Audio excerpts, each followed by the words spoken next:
You have sound on yours. You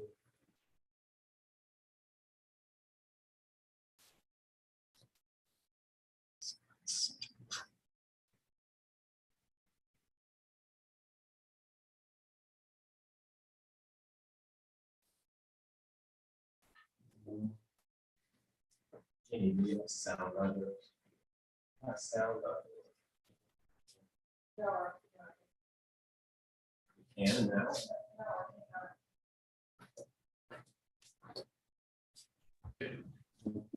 Go ahead. No, we're muted. I All right, I think it was sound like Counselor Peter Shagan, can you hear us? Yes, just barely. Can you hear me? Yes. Great, thank you. You do a roll call, please. Yes, so roll call, Councilmember Daughtry, Present. Councilmember Peter Shagan, Present. Councilmember Frederick, Present. Councilmember Dickinson, present, Councilmember Georgetown, present, Councilmember Ewing, Present. Councilmember Tajik. Present. All right, thank you. All are here. If we could get Vice President Frederick, we get approval of the agenda. All right. Any discussion this evening for the items on the agenda from the council? I have an item I'd like to add during executive session regarding the sewer district. Okay, I will move to add sewer district session. I will second the motion. Thank you. All right, we have an addition amendment to the agenda properly moved and seconded. All those in favor? Aye. Any Aye. opposed? All right. With that, can I have a motion to approve the agenda? Move to approve the amended agenda. I'll second that motion. Again, being properly moved and seconded, all those in favor say aye. Aye. Any opposed? Mr. Mayor Pro Tem, you have a agenda. Excellent, thank you. We have tonight is a public hearing for the short-term rental. Is there anyone who desires public comments independent of the short-term rental discussion tonight? Clerks, do we have any? Melissa Mack, let me bring her in.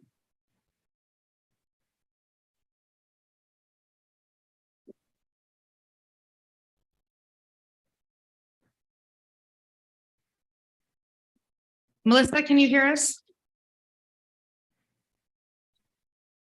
Melissa Knack, can you hear us? Yeah, sorry. Okay, no problem. You're Right there. It's all good. So Melissa Knack, 12110 26th Street Northeast. I missed the planning commission meeting about the Chapel Hill property. And I would like to just submit to council that I know at some point in the near future, you guys are going to be working on what to do with that property. And I would really, really like to I just really hope that you guys are going to do something that is going to work with the library. You don't have to work with Snow Isle, but I don't think multi-story tenant buildings is a good idea. I think having businesses there that are going to bring people in and send them off to the library when they're done would be a good thing to do.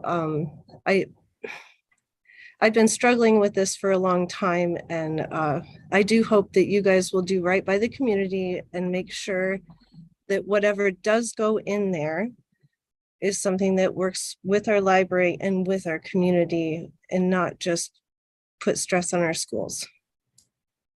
Thank you. Thank you, Melissa.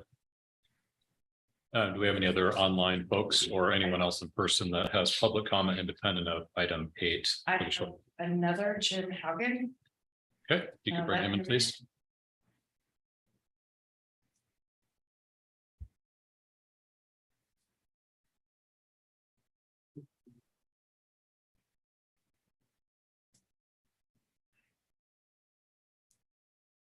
All right, Jim, can you hear us? Jim?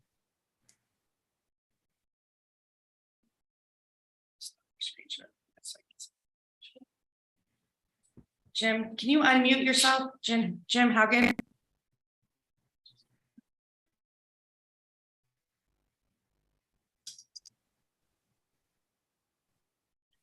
He's in our. Hello. Here we go. Jim, are you there? Actually, this is his wife, Kirsten. Okay, hi, Kirsten. You have 3 minutes to talk to the council.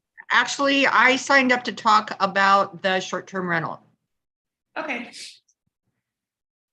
You'll want to raise your hand when we get to that later in the agenda.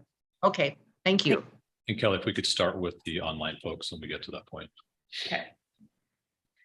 If anybody else would like to speak to the council, not about the short-term rental public hearing, please raise your hand in Zoom so I can see you and let you in. I'm not seeing anybody else. All right, thank you. Hearing none, we'll move on to item 6, guest business, Christy Schmidt, please.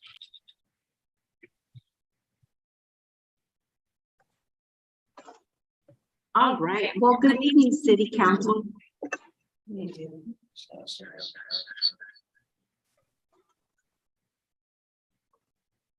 Check. It is on. Pamela, no audio check? Nope.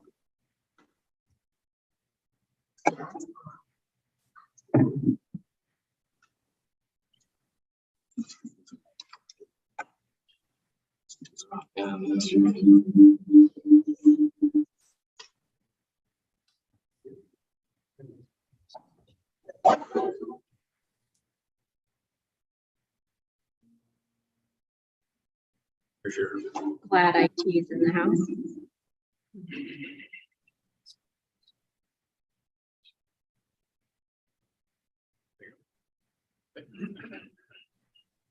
Check.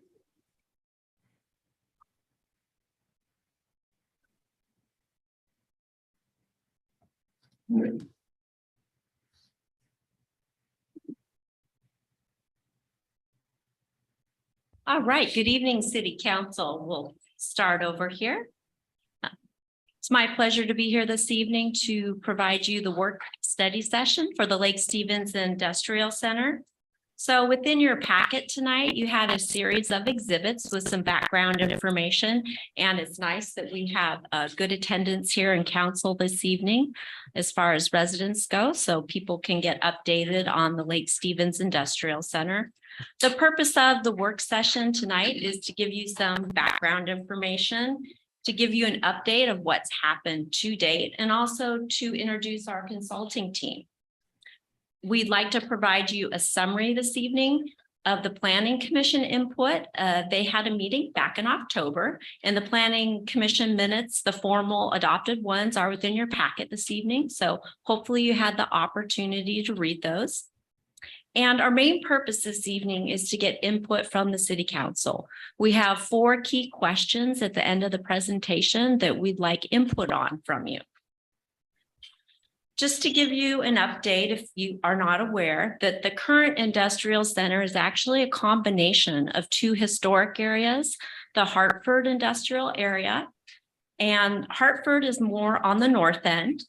And then it was combined with the Machias Industrial Center just recently, it's about 1.5 years ago. So combined together, those 2 areas have now been labeled and called the Lake Stevens Industrial Center. This is actually the last in the 4th growth center that the city is planning for. The other 3 have been completed to date. So that's a milestone for the city. And the goal is that this area will be an employment center for the city of Lake Stevens. With that, the City Council did authorize city staff to go out with the RFP earlier this year in spring. We did that, and in turn, we hired McKinsey Consulting along with the Riley Group in Econ Northwest. They are our consulting, our professional team. And this evening, I'd like to introduce you to 2 of them who are here in person, and also Chris, who is online. And with that, I would like them to introduce themselves to the City Council.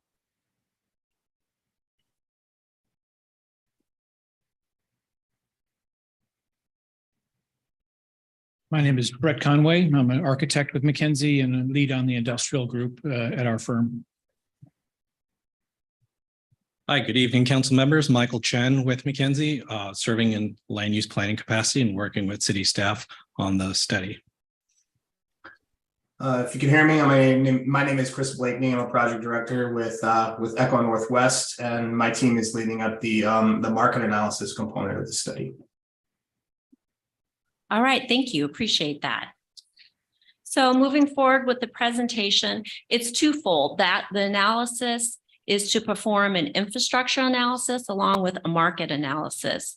So going through the infrastructure analysis, the purpose of the study is to identify the existing conditions out there: water, sewer, critical areas, PUD, roads, and the availability of high-speed internet. We need to first identify currently what's there in order to identify the deficiencies and what needs to be provided. And that's the intent of the study. And then Chris, later on, he's going to provide a detailed breakdown of what the market analysis portion is. So taking a look, so far through the process, we've been able to identify a couple different things for existing conditions. First, I'd like to show you on the map here. It's a little small, but as you can see, the orange area outlines the industrial center. The first map on the left-hand side shows the availability with the blue of the stormwater service available to the area. So if you look at that, you will notice that most of the area does not have stormwater catch basins pipes available to the area. And most importantly, if you look at the map on the right-hand side, that is the sanitary sewer. Well, it's very important, we know, for businesses to have sanitary sewer in order to expand and also to attract new businesses. And you can see within that area, there's very little. There's some available at the north end and a little bit outside on the southwest corner. So the area predominantly is not served by sanitary sewer. We are working with the partner agencies, the sewer district, along with water, electrical, and Comcast. Excuse me. They're also key members of our team, and so they meet with the staff when we meet monthly on the project. So taking a look at the two most recent maps, you will see here we have drainage basins. Within the industrial area, there's two primary drainage basins. And then if you look at the map on the right-hand side, we've overlaid the environmental conditions. Now, I would like to point out there does need to be a little refinement because we don't have that many lakes within the city or the larger wetlands, but they will be fine-tuned. These are just initial preliminary maps. So don't be alarmed if that is one of your properties with a blue blob over top of it. These are preliminary maps, and they will be refined with more site-specific information as we go through the process. So we've gotten to the level where we've identified existing conditions and utilities out there with our partner agencies and also with the environmental firm, the Riley Group. And so with that, that brings us to the second part of the study, which is the market analysis. We have our expert here in-house tonight, Chris, and I'm going to turn it over to him and he's going to share his screen.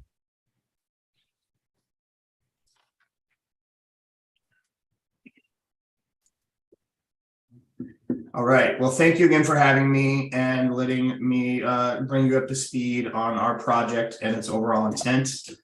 Going forward here. This is just a graphic that really shows how the market analysis work that I'm doing and the work that McKinsey's doing really are interrelated and in a way iterative. So what we do with the market analysis is we start by looking at the range of possibilities for economic development that would be achievable in this district. So what is possible, what is desirable, and how can we make that happen? And so what this really does is set a context for McKinsey to think about what the required site types would be for the industries or business typologies that we think are feasible or appropriate for this district.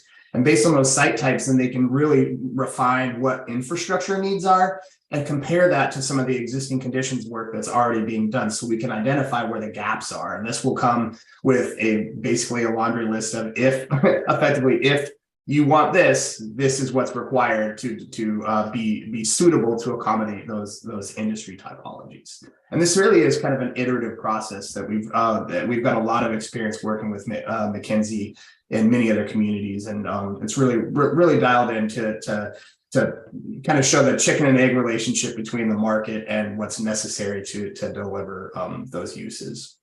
And so beginning with what's possible, and this is really just an overview of understanding what the regional influences are in the market. And one of the things I always like to say is that the economy doesn't adhere to jurisdictional boundaries. Your community functions as a part of a regional sphere of influence.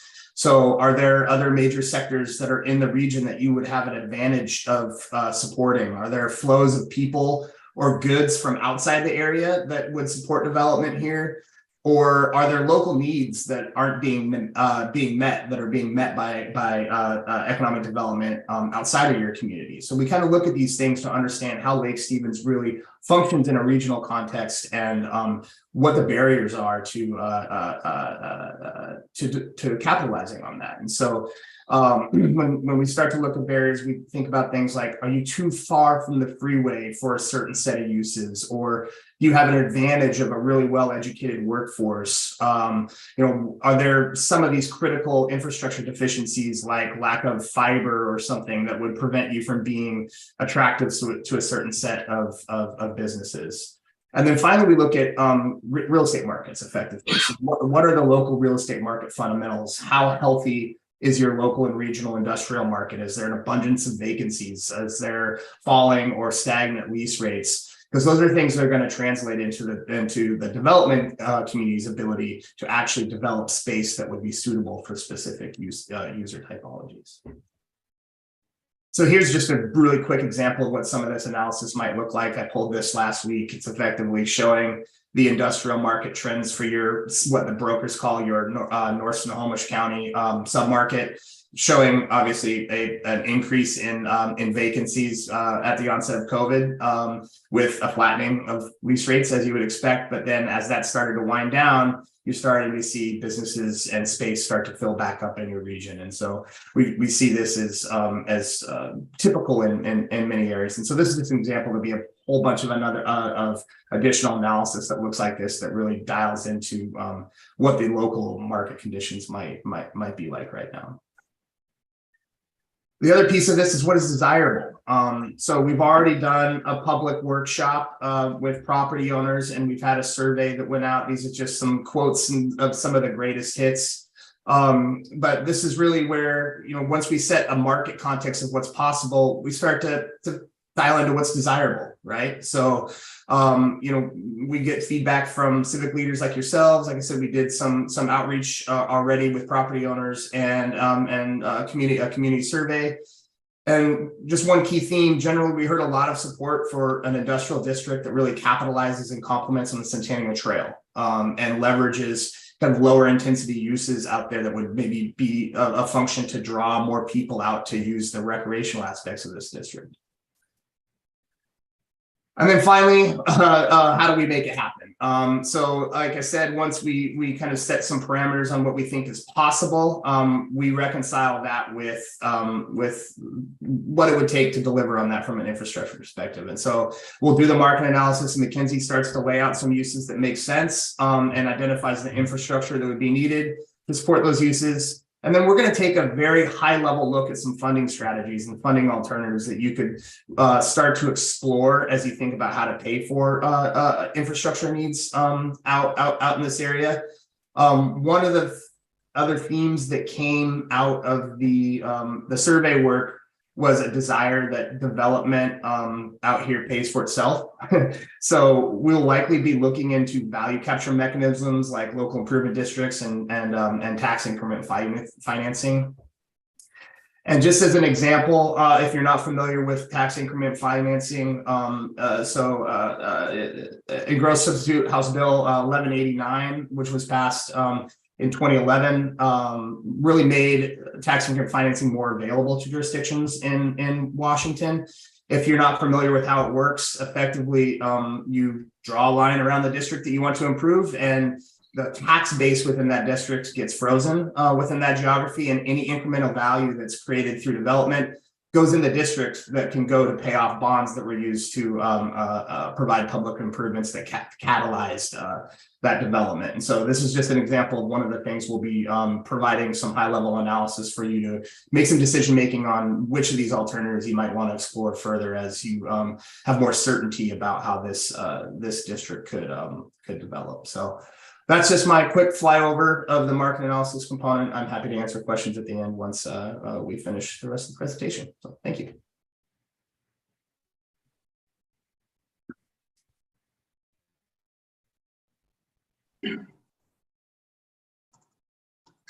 Thank you, Chris.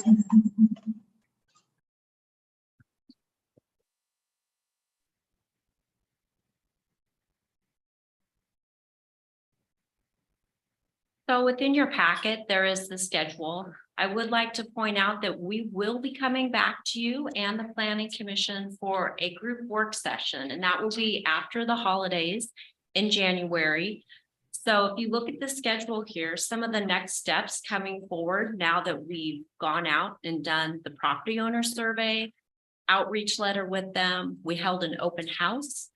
We did an online survey with the property owners, and we have met with the Planning Commission. The Planning Commission provided excellent, lively discussion. We had a really good feedback from them, and that is why we are before you this evening with the same 4 questions, hopefully to get some good input from the City Council as well. We do have a few property owners in the audience this evening, which is wonderful. So within your packet, here we go. The study is supposed to be wrapped up in March, so we are on a tight schedule. These are the 4 questions we are posing to the City Council this evening. The first one is, what are the most significant issues facing the industrial area? Input from the Planning Commission. We had a good range of comments. And with that, I think it's best if we go through them one by one and perhaps just have an open dialogue discussion. I understand we do have a public hearing after this, so if we can get good succinct input or feedback, that would be greatly appreciated. And however the chair wishes to run it, suggestions? I don't know if you want to go around one by one or just. I'll just get input. I don't know, everyone needs to weigh in on each item. We can go in chronological order. Hopefully provide some direction that will be helpful. So the challenges facing the LSIC. Yes. That's the Lake Stevens Industrial Center, correct? That is the new name, correct? I want to make sure I clarify that, yeah. Yes. So my first question would be is, we don't have sewer to that area. Is that correct? That is correct. It's very limited up there. Okay, so if we're asking all these questions, how are we supposed to make a decision based on anything if we don't have sewer to this area? So the point of the study is actually identifying what is not there. And so we do know we have the existing deficiency of sewer. So as an example, just what you said, significant issues facing it are infrastructure. What else is there? Truck routes, any personal feedback you've had from residents or from local business owners. So information that we received back from the Planning Commission consisted of people taking care of their properties. They felt that actual maintenance of the area was an issue. One also thought perhaps smell, the odor of the marijuana facilities was one. Those are just some examples of the issues, just to get you started. So then if we don't have sewer to this area, we can't even continue a conversation about what we would do as far as building in this area, correct? We could talk about the smells, but we don't have sewer in this area. That is coming. That's the point of the study. So as part of the study, it's also to get input on what other issues besides the infrastructure. But doesn't the local agreement with the sewer district call for them specifically to have sewer to this area? Yes. So why haven't they done what they're supposed to do and bring sewer to this area? That is a good question. I think because it's based on current development activity. I think it's based off the fact the sewer hasn't done what they're supposed to do and bring sewer to this area to build this area. Right, so we can't make decisions about this area based off of hypothetical without sewer. We can't do anything to this area. Right, I mean, we don't have the infrastructure. We can't do anything. We can talk about how Evergreen sanitation smells. We can talk about everything else. We can't talk about growth. We can't talk about anything until the sewer district does what is called out for in the unilateral agreement between the sewer district to do. Is that correct? And so that is noted, and that will be identified as part of the study. And in addition, there's also other infrastructure improvements and issues. And the point is to also identify other ones besides that, Councilmember Tangent. I don't know that I'm for a study for this area when we don't have the infrastructure, nor do we have the ability to put infrastructure into this area, where we can't do anything with it until we direct sewer district to do anything. We can put lots of money into this area and talk about hypotheticals until we actually have the ability to have the sewer district do what they're supposed to do. We can't put a building, we don't have sewer. There's a lot of areas that, and there's a contention between the city and where the sewer district is at currently about where the sewer would and would not go, which leaves a lot of properties outside of it. Gene, can I call in from the sewer district meeting? There's a lot of areas where the sewer district is calling where we can't use properties because they're not calling for the right type of sewer. Is that correct? Yeah, putting sewer in there is going to be a challenge, and what's being proposed right now is the first option is right down the main road. Problem with that is properties to the east can't connect to it. So if you put it in the back of the lot, which has also been looked at, that takes buildable property. So some challenges out there, but we just need to, as Councilmember Tadney said, continue to work with the district to get sewer out there. I would look at the district, and part of the unilateral agreement between us and the sewer district was they, as part of the unilateral agreement, was to put sewer in that area. That was specifically called out for them to put it in, and they have not. And nor do I think they have the funds to do so. But Christie, it seems like what you're looking for is an opportunity for us to weigh in and let you know, along with sewer, what we know or discussions that we've had that we see might be limitations to developing that area. Is that accurate? Yes, that is absolutely accurate. Okay. Thank you. So I would also add that in addition to the lack of sewer, it feels as though we have not had a strategic plan in place, giving us guidance, giving the city guidance about how best to move forward. And so I appreciate that work is being done. I think that this opportunity will shed some light and kind of bring forth multiple barriers, but also hopefully multiple opportunities and ways to address those barriers. So I appreciate that we're doing some work to develop a strategy and to bring forth the areas that we need to focus on in order to be able to move forward. Maybe I can just add one sort of point that is part of this exercise. When this is done, one of the deliverables should be a capital facilities plan. So we know, to Councilmember Tadget's comments, that the sewer district does have in their capital plan implementation of some sewer infrastructure. We want sort of a second look at that, look at the alignments, and then have, set deliverables, whether it's road, water, high-speed internet, any variety of these pieces of infrastructure that become necessary, as well as what you heard from Eco Northwest. Then what are the funding tools that go in place to actually build these things? And the council will recall that the city sort of taking the lead on a couple of these things and applied for grant funding to actually get a design of a sewer system that is compatible with the private development needs of the city and then needs of the entire area. So we definitely recognize the limitations working between the two agencies. There's a cost factor, but the end game is to have that list of projects that can make this area successful, and then the market analysis to back it up to help make those decisions on what's the appropriate zoning. And again, there are a couple of opportunities that the infrastructure needs and the potential market and zoning, they play off of one another. So say if you want a heavy industrial site, your road profile is going to look different than if you decide that a business park is the most appropriate use of that property. So it is going to be iterative, as our consultant suggested, but that is the end goal, that we get the input. It's just like we've done with our other sub area plans. This one's just a little bit different because we know the infrastructure is the key limitation we've had. With the other one, it's been a matter of creativity. What is the market ready for? This one, we realize we have some hills to climb, some obstacles, and how do we address those, identify those, address those, fund them, and then. And then the creativity comes in, right? And so, I mean, I get that we're not at that point yet. I appreciate that the work is being done to get all this information in one place. 'Cause I think for me, that's been lacking. We've talked about different parts at different times, but there hasn't been an effort to really capitalize on here's a list of the barriers. Here's a plan for how we're going to address those. Here's some funding opportunities to move forward. So I appreciate that that's where we're headed. Councilmember Peter Shagan. has Yes, his hand up. please. Yeah. Councilmember Peter Shagan, thank you for your patience. Yes, hopefully you can hear me. And I just to tag on to Councilmember Georgestad's comments, I think one of the key components here is to put the appropriate zoning in place so that it will encourage some property owners to, invest and make that change. And I'm specifically referring to the mini sewer treatment plant property that we have out there.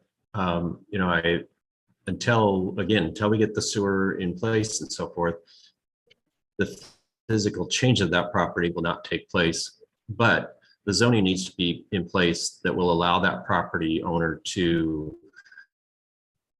maximize and make that change of that present use of that property. So I think the difficult part right now is we've got a couple of users out there that really aren't conducive to attracting other users, which, they certainly have a need in the market as to what they're doing, but the vision for the city is really not to have a mini sewer treatment plant in the middle of its industrial employment center. So I would highlight that as, right along there with sewer as the top two components as to how do we get those things to make a change and help us move forward.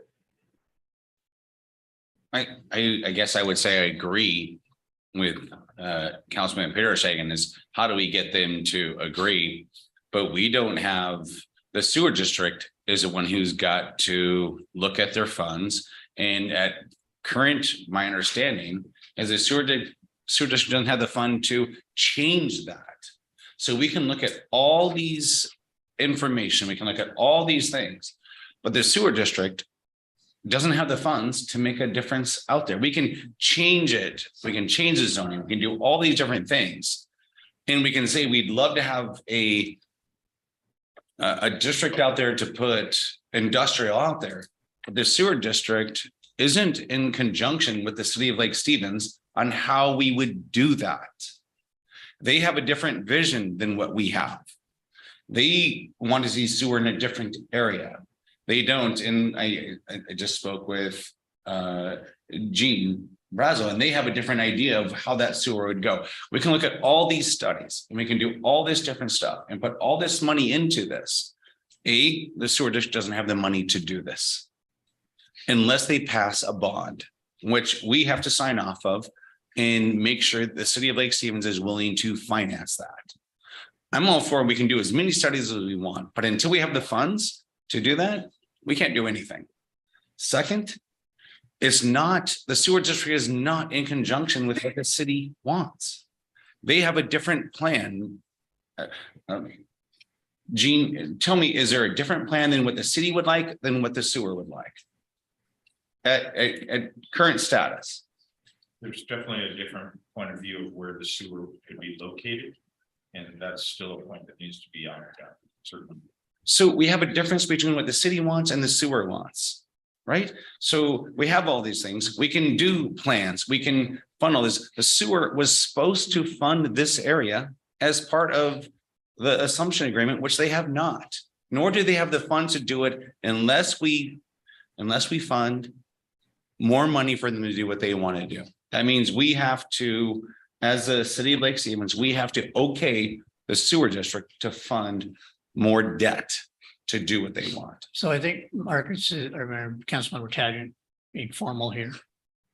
I hate formalities. I think you've answered one of the big questions, what are the most significant issues facing the LSIC? That's a huge issue. So I got it. I agree. It's a big issue. I still think that the zoning updates are going to be key in helping with that. The thing that I have a problem with what those questions are is, but they've already been answered. I mean, really, I don't have anything else, Dan, to add to this. I'm not that smart. I'm just, I just say yay or nay on these things after I study it really hard, after you bring us good information. But for me to go out there and look at at what I think would be best out there, I'm kind of, I don't know what I would say is best out there. It's an industrial area. Who's going to come out and use it? And that's one of the things the market study is going to do. We don't have enough information on that. So I really can't answer any of these questions other than the one big one, and that is the most significant issue facing LSIC. It's two things. We don't have sewer. We don't have the sewer district talking to the city. So that's the two big deals. Got it. So Christy, I have a concern. Marysville and Arlington have partnered for a massive industrial complex within their jurisdictions. Correct. So duplicative or competing priorities or emphasis would be less effective. I mean, because they already have sewer there, they already have infrastructure there. And so we have a deficit as far as timeline and things. So I would want to make sure that this market study takes into account those areas. Just their proximity to transportation is superior to what we have to offer. Yes. And so we need to make sure that we are taking that into consideration. So I'd hate to have us misguided in trying to track something that's already got set, the market's already saturated. Absolutely. And I think Chris spoke very well at it at Planning Commission also, and so did Michael. And I don't know if Chris, if you want to share some of the information you're discussing about complementary uses, et cetera. Yeah, I mean, so you make a perfect point. It's certainly a component of our market analysis, and that is to understand Lake Stevens's role in the broader economic context, right? So if you are not as competitive as Arlington and Marysville in attracting a 100,000 or 200,000 square foot distribution center, or a production facility that's might be a component manufacturer for the aerospace industry, then those aren't going to be recommendations in the study. The whole one of the main purposes of the market study is to carve out what your advantages are, but for infrastructure or reasonable solutions to those infrastructure challenges, and provide advice on the scale and the magnitude and the subset of the regional economy that you're competitive to attract. And that might be something that's far less intensive than what you're seeing in many of these other areas. Can I ask a question? We don't control that whatsoever without the sewer district controlling it for us. Is that correct? We can't say that we want something without the sewer district saying they are for it. We can't make a decision without the sewer district saying, yes, we are for it. We don't control our destiny for this area without the sewer district, correct? Yeah, so Marcus, I think we understand that. That's a huge challenge. So is there anything independent, Mark or Sean, independent of the sewer challenges that have already been identified? I mean, certainly we've talked about the sewer district and the importance of sewer out there, and certainly the zoning is an important impact, but something else that, and it's actually it's actually in our packet, and I think it's an important point. There is a challenge with accessing the industrial center in terms of transportation and the roads, the size of the roads, quality of the roads. So I think that's something else that needs to be taken into account, and that factors into who and how that center ultimately gets used, depending on any action that's taken to change any of that portion of the infrastructure to support that. I do have a question about question 4.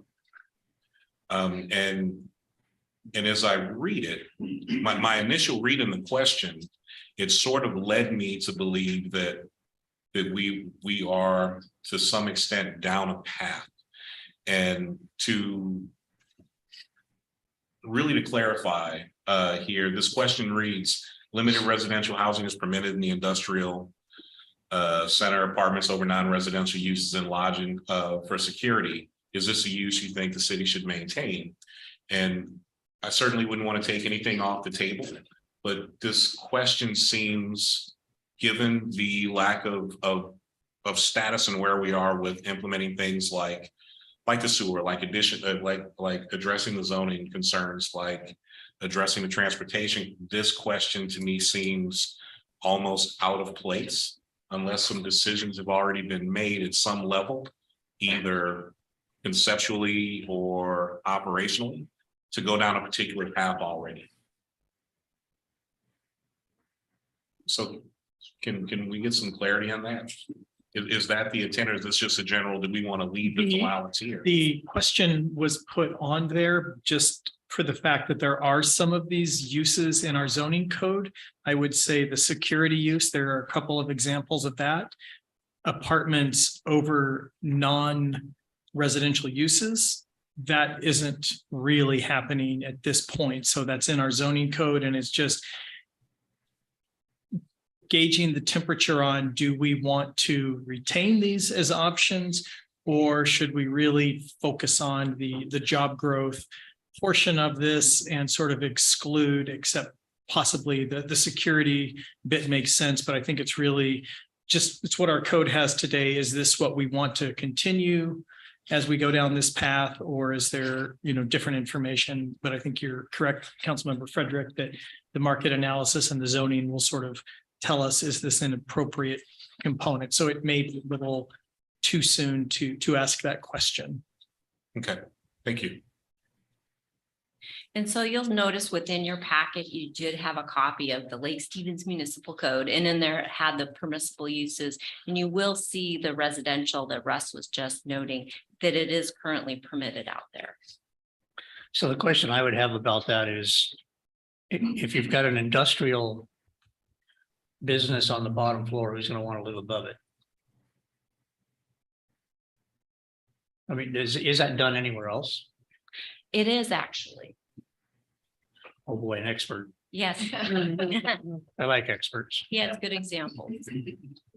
Council members, yeah. So in regard to housing, it is kind of unique to see residential as an allowed use with industrial. They kind of compete against each other. So the city has to make a decision whether you want to focus on industrial, then you limit the housing that's there. Because right now, the way the code is written, a developer could come in and put, I don't think they would do it, but you could put multifamily units over the industrial. So in terms of housing, what we're seeing is it's called makerspace, where you do have, industrial users, smaller scale, and they want to be able to have that live work unit, and that's considered makerspace. So you could permit that type of use associated with industrial, and it limits the amount of residential. So, yep. Thank you. So, well, that feels stupid. So what this really meant was, in lieu of residential, only allowing industrial and limiting how many residential units can be put in there by themselves. So it's not the live above, it's the residential unit sitting next to maybe a light industrial area, or a light industrial business. So instead of, what we would be doing then is maybe changing the code or changing our zoning to where we don't allow residential in the area that we want the light industrial, so that we have more light industrial instead of residential in that area. Is that what you just said, or did I miss the whole point? I'm sorry to make you run, but. No worries, I'll just stay here. Now, currently the code does not allow standalone residential. It's allowed only when it's associated with industrial development. Okay, got it. Yeah. All right. So, thank you. I would like to point out there are quite a few existing single-family residential structures out there. Right. We did have quite a few of them attend the open house, which was nice. And they provided good, valuable input based on their experience. yeah, so if any changes were made, those residential uses would become non-conforming, and they're allowed to stay until, they cease to exist. Yep. Yeah, I understand. Thank you. Appreciate it. Chrissy, do you feel like you have enough information from the council with regard to answer those 4 questions? Well, I do. The one question that was not touched upon was ideas from other communities. And I bring this up because I like industrial properties, done some plans before. And if you drive through different ones, through different cities, you will see that they have a different feel, a different vision, different components. entryways. And I think it's important for the city council to note that we have existing businesses there. And the first thing of economics is to retain those existing businesses, first of all, then to attract others. So I would encourage you to go out and look at other industrial areas throughout the region and see what you see and what you like and what you feel, and use those and come back and look at the actual existing conditions here in Lake Stephen and see if you have additional feedback for staff and the consultants. That would be my only thought. And yes, Councilmember Dickens. Yes, first of all, I need to know where these places are because I'll be getting in my car and going there because I love to do that. But also, one of the things I know is, it has to do with transportation, sir. Is that if we had more jobs in Lake Stevens, that would help us with the problems we're having getting everywhere to work. And that's a plus. And that's one thing I know people talk to me at their doors. They said, I wish I could find a job in Lake Stevens. I didn't have to struggle. So I appreciate all the work that you all put into this, and I look forward to taking the road trip. Thank you very much. Absolutely. And staff will compile a list with the consultants and ourselves and send something out. So Mary, if you just take a jaunt, go to Marysville and then go to Maltby and then go to Woodinville and go to Bothell, that'll give you a good start. Okay, thank you very much. And they're all connected to each other, so you can limit your miles. Gotcha. All right, so thank you, council, for your input. Thank you, Christy, for your input there. We are going to department reports. Gene, do we have any department reports? Not to my understanding. Okay. So we'll move on to the public hearing on the short-term rentals. And we will open the public hearing. We'll start with a staff report from David Levitan.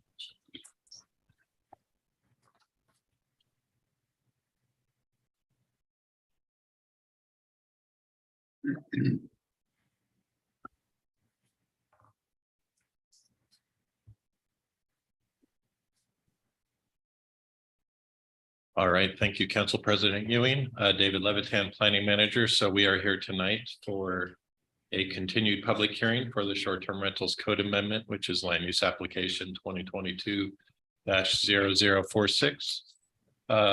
Just a little bit on an overview of the process tonight. Going to do a quick staff presentation, focusing primarily on the changes that have been made over the last couple of work sessions with the City Council. Then there's going to be an opportunity for public comment, oral testimony via both Zoom and in person. I know we've received several green sheets so far. Then there will be an opportunity for council discussion and deliberation, and then a potential action on revised ordinance 1139. So just a very quick overview of the existing tourist home regulations, which are in Lake Stevens Municipal Code section 1444-064. They've been around since 1998. They currently require an owner occupancy or hosted environment, limited to 10 consecutive days and 30 total days in one calendar year. They require a type 2 administrative conditional use permit. And the city only has one that's been permitted over the last 24 years. So I'm definitely looking to incorporate some changes into what are now more commonly referred to as short-term rentals in the municipal code. So a little bit on the Planning Commission, which I'll keep this very high level. The Planning Commission did have 3 work sessions before holding a public hearing on April 20th. Did take public comment during that April 20th public hearing before recommending approval of code language that had previously required a hosted environment. The City Council then held a work session on May 3rd and had a number of comments, a number of proposed changes to the Planning Commission's recommendation, requested that staff make several changes, provide some additional information in advance of a June 7th work session. At the conclusion of that work session, the City Council opted to form a subcommittee. The subcommittee worked through summer of 2022 and then came back for a public hearing on the subcommittee's draft language. That was on September 13th. The council received a staff presentation and took a number of comments from the public. I believe 11 members of the public testified at that public hearing on September 13th. The city council opted to continue the public hearing to allow for an additional work session on October 1st. On October 4th, where they provided a lot more feedback to staff, which was then incorporated into an updated draft of the ordinance 1139. That was originally scheduled for October 25th for a public hearing. At the beginning of that meeting, the city council opted to continue the public hearing to November 15th, which is today. And in the interim held additional work sessions on November 1st and November 8th. Staff incorporated the comments from the November 1st meeting and shared an updated draft on November 8th with the city council, and they indicated their general support for the proposed changes and requested that staff continue forward with tonight's planned public hearing. So just a little bit on an ordinance 1139, which is attachment 1 in your packet. Staff has made a number of changes based on the council feedback at your September 13th public hearing, as well as the October 4th and November 1st work sessions. The proposed code amendments are shown in ordinance 1139 as strike through underlined text, with the exception of section 5, which is shown as clean text, because that's essentially repealing the entirety of the existing tourist home regulations and replacing them with a new language. Council members did review the same draft of ordinance 1139 at your work session last week, and indicated the readiness to move forward with the public hearing. So just a little bit on some of the recent changes that have occurred based on input from work sessions. The review process has been changed from a type 1 to a type 2 permit, which does require an opportunity for public comment and that the application be sent out to property owners within a 300 radius of the property, applying for a short-term rental permit. The short-term rental permit revocation period. So if someone has a short-term rental permit and has that revoked due to not complying with the code, they would not be able to reapply for a new short-term rental permit for a period of 1 year.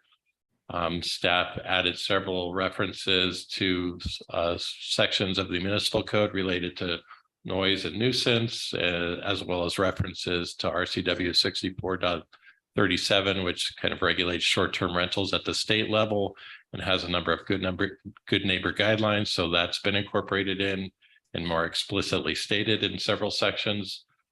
Changes to several definitions, and then a general clarification that the intent of short-term rentals is to provide lodging of less than 30 days, as opposed to providing opportunities for larger events such as weddings. So basically gatherings for direct or indirect compensation. So just an overview of public comment that's been provided to date following the Planning Commission public hearing back in April. There was the June 7th work session. The City Council was forwarded public comments that had been received in advance of that meeting. At that September 13th public hearing, there were a number of members of the public that did provide oral testimony, and written comments received through September 9th were included in that packet. And then public comments that were received following publication of the packet on September 9th were forwarded on to City Council and entered into the public record.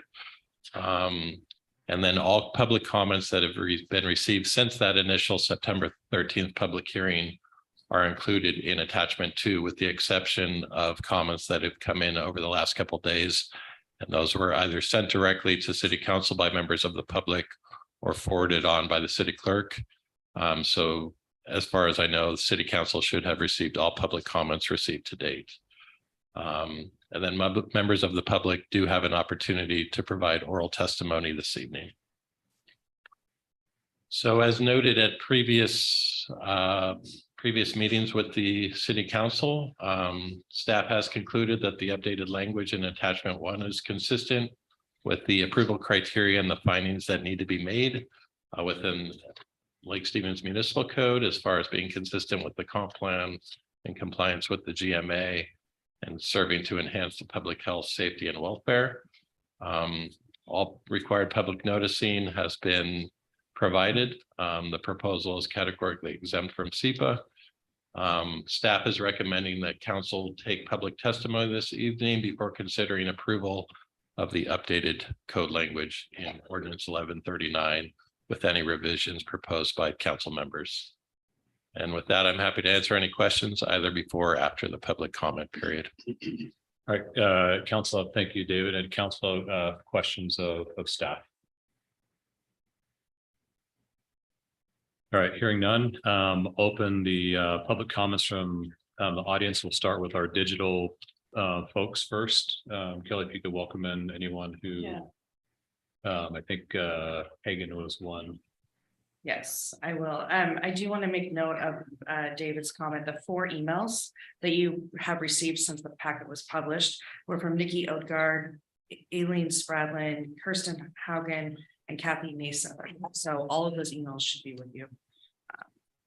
And so, yes, looking for anybody online that would like to speak to the council regarding the short-term rentals. Public hearing, please raise your hand in Zoom.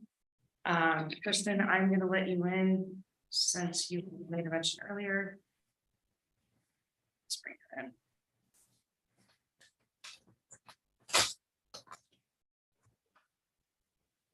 All right.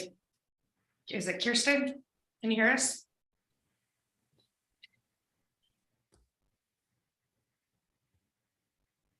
Kirsten?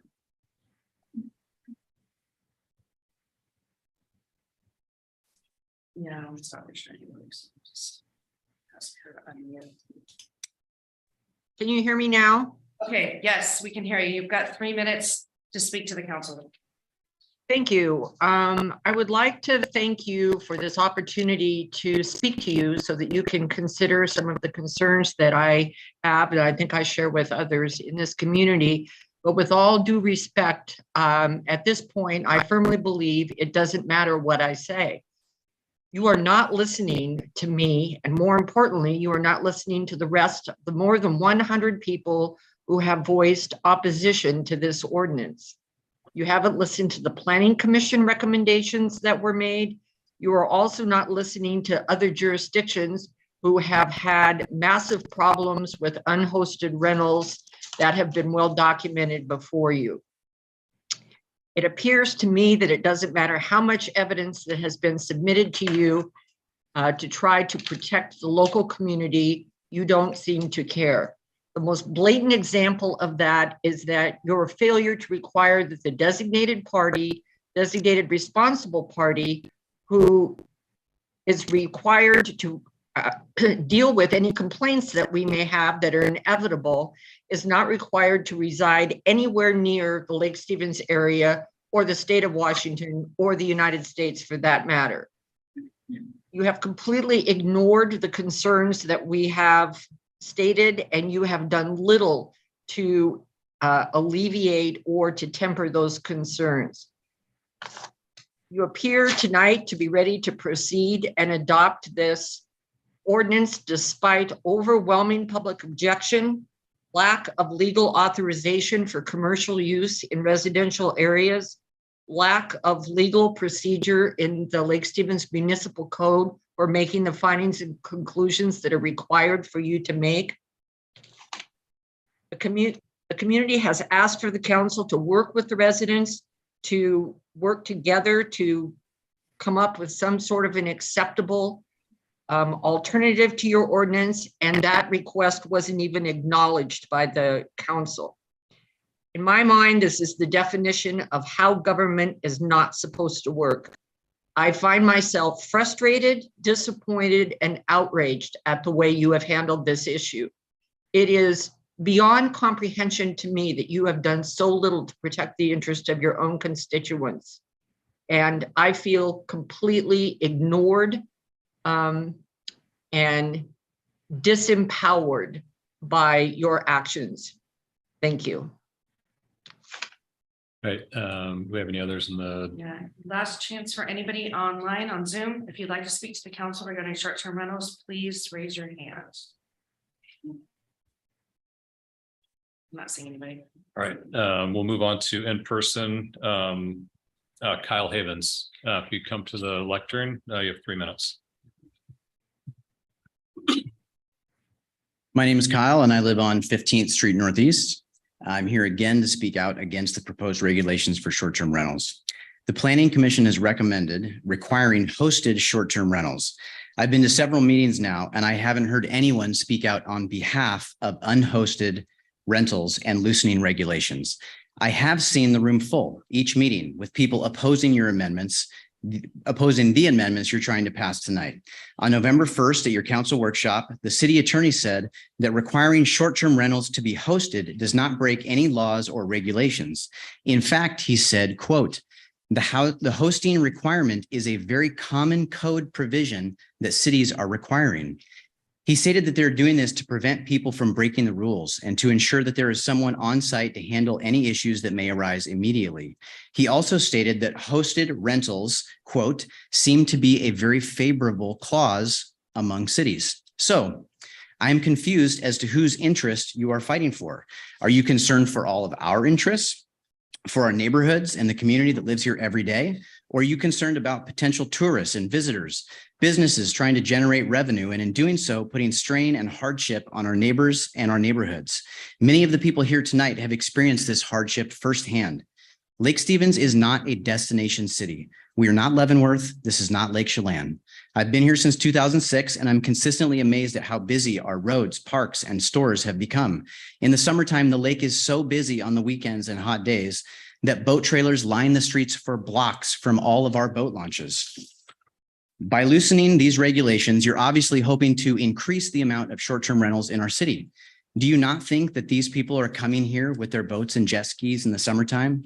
I rarely take our boat out on weekends anymore because I don't feel safe on the lake with how much traffic we have. When I moved here, the infrastructure in Lake Stevens was struggling to keep up with growth. Fast forward 18 years later, and it still feels like we haven't made much progress. Requiring short-term rentals to be hosted protects the interests of people that are living in our community right now. And the people of your community have spoken very clearly now over the course of multiple meetings that we are not in favor of loosening regulations on short-term rentals. And it sure feels like we are not being heard.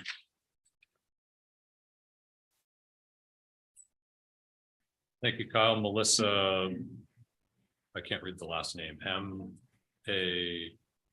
I'm not sure what's after that.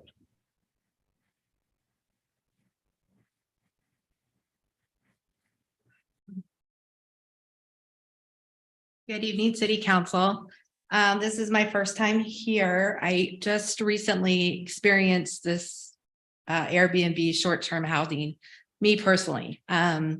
I moved here 4 years ago. I love Lake Stevens. I bought my dream house. I worked so hard to get it. I lived in Mill Creek and my neighborhood was kind of shifting and I thought, I want to move out to Lake Stevens, and I loved it. And I'm really part of the neighborhood, the community. And about a month ago, I noticed all these cars. My neighbor had sold the house next door. I'm at 7907 5th Place Southeast. You kind of curve around on Cavallero Hill and you see the 3 new houses. And my neighbor sold his home, sold like the first day, and noticed all these cars in the driveway. And my best friend was visiting and she said, I wonder if it's an Airbnb. And she looked up and sure enough, it was online, $1.2 million home for $229 a night. That would be 10 people putting $20 in and having a party in my house right next door. You know, parties, wine bottles all are left. I already had to call code enforcement. I had texted the owner. She did not respond twice. I'm in real estate. I'm all for growth. I'm excited about Costco. I'm excited about everything that's going on in our community.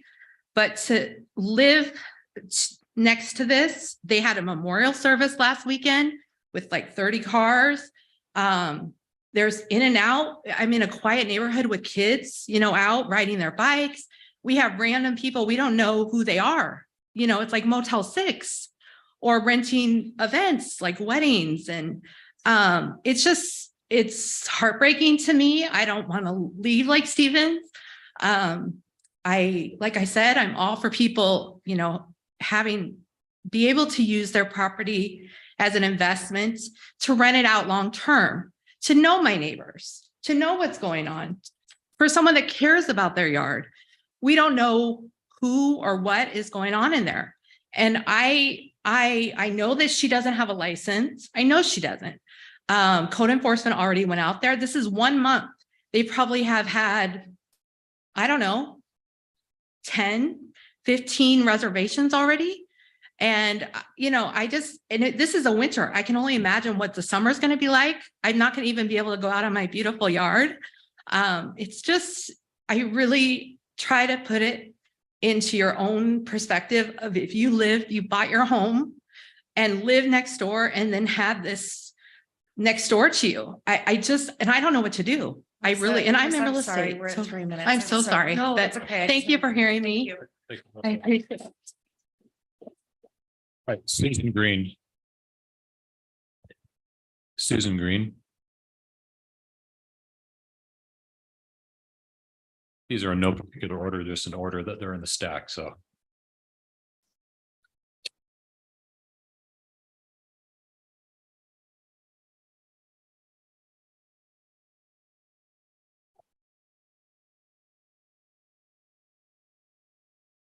Todd Spradlin will be next. All right. Good evening, council members.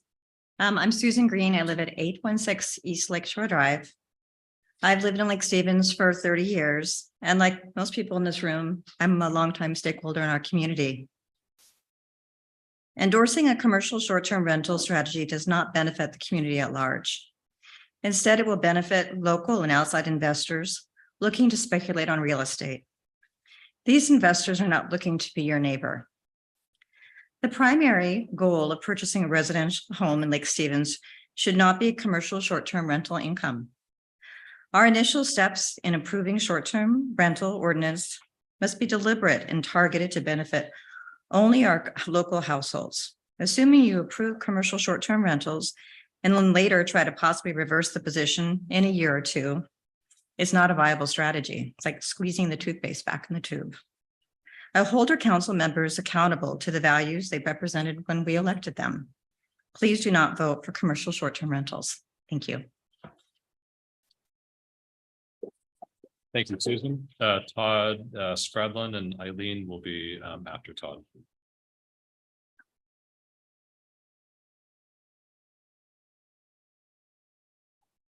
Thank you. My name is Todd Spradlin, and I live at 10429 East Davies Loop Road. I want to talk about one issue of many that need to be resolved. As you can see, there's not a lot of public support with the proposed ordinance. But before adopting any issue, I would love to see the council put a maximum number of days a property can be rented as a non-hosted STR.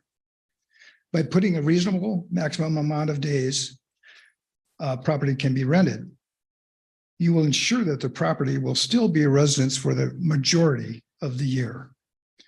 Some local communities have a maximum of 90 to 100 days per year that they can use for short-term rentals. With no maximum day provision, you're inviting people and commercial businesses to come into our neighborhoods, our residential neighborhoods, to conduct business 365 days a year, which would be like living next to a motel, but a motel without a manager. And we've all heard the property rights arguments, but there is a reason we have a city council and elected officials to make sure that our community is protected. You know, I can't change my oil and take my old oil and pour it on weeds that I don't want, even though it's my property. I can't build a home that's 50 feet high in a residential area, even though it's my property. This is why we have regulations to protect our community. Without a restriction of maximum days allowed for non-hosted STRs, people and commercial entities will certainly come into our residential neighborhoods and run commercial businesses all year. Please address this and many other issues before considering moving forward. Thank you. Thank you, Todd. Eileen and Janice Huckford will be after her.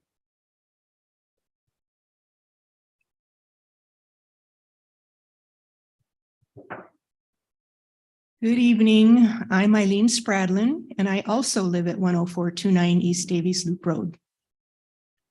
We know corporate and business-owned companies have commercialized residential communities in ways that have proven to be damaging to citizens and residents and their quality of life.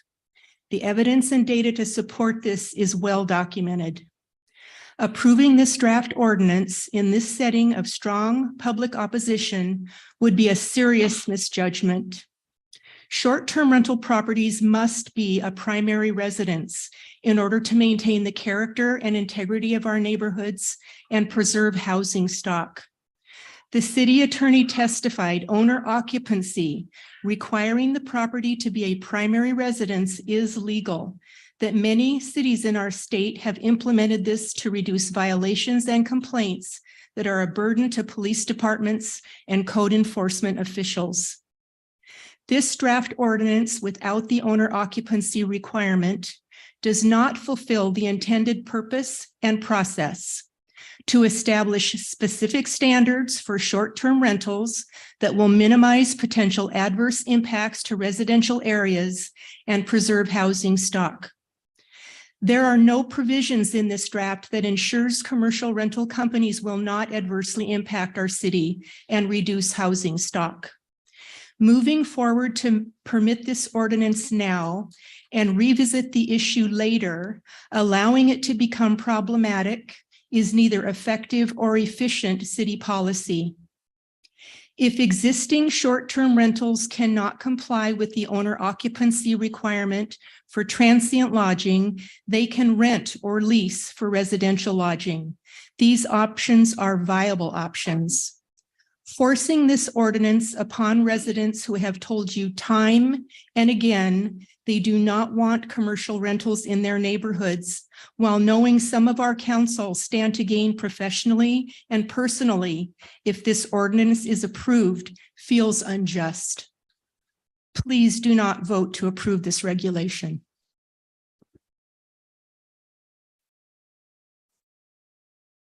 Janice Huxford and John Spencer will be next. Good evening, council. I think that I have been on record on how I feel about this, both as a planning commissioner and as a citizen in the community. I'm impressed this evening, however, that we have both long-term residents of our community and new-time residents of our community, both voicing opinions on the same side of this issue on and off the lake. This is not a lake issue. This is not a class issue. This is something that's happening across our city.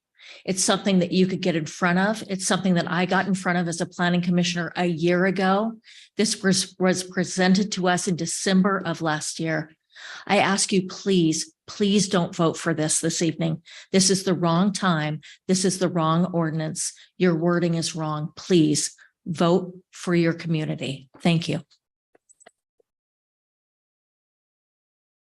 Cliff Paul, you'll be next. Good evening, council. I live at 9925 North Davies Road.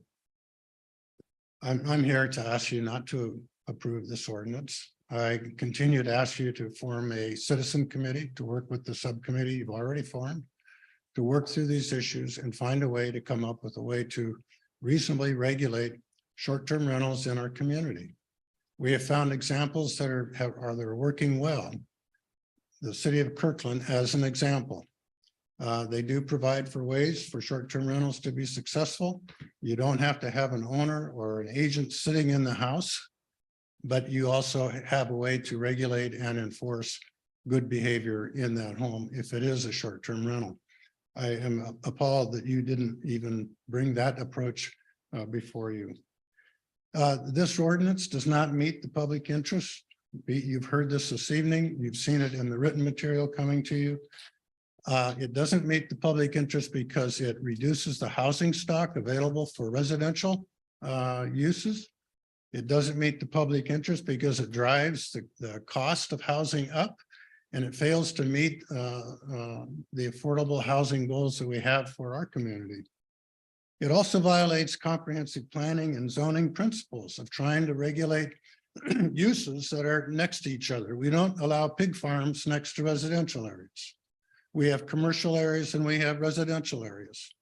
And this code violates that simple principle of land use planning. It's a commercial use.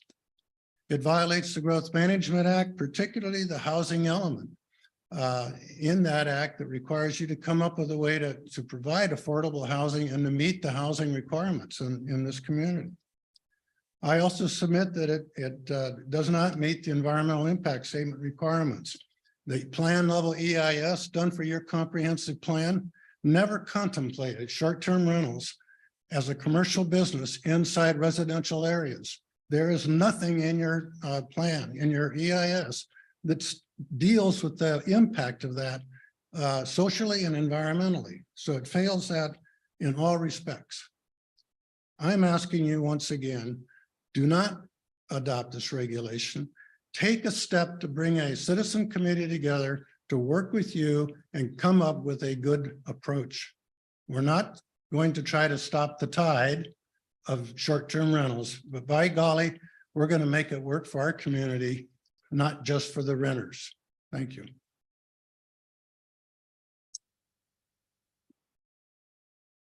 Cliff Call. And Nikki Odegaard will be next.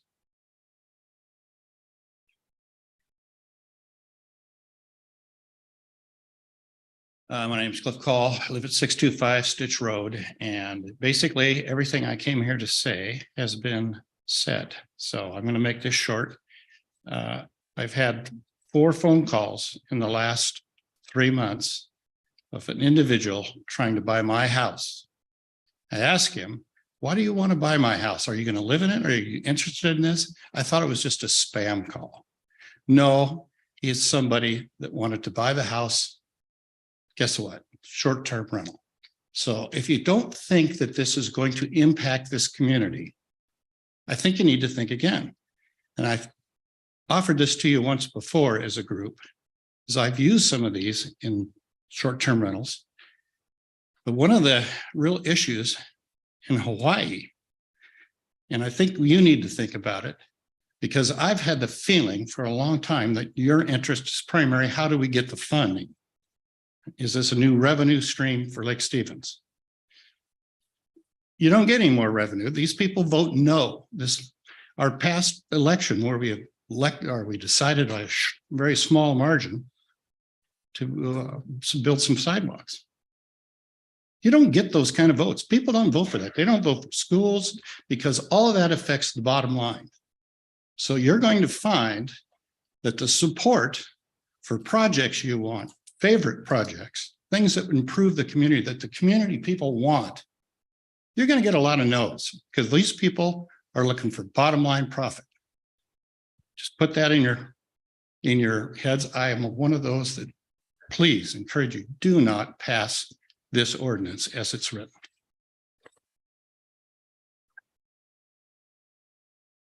Nikki.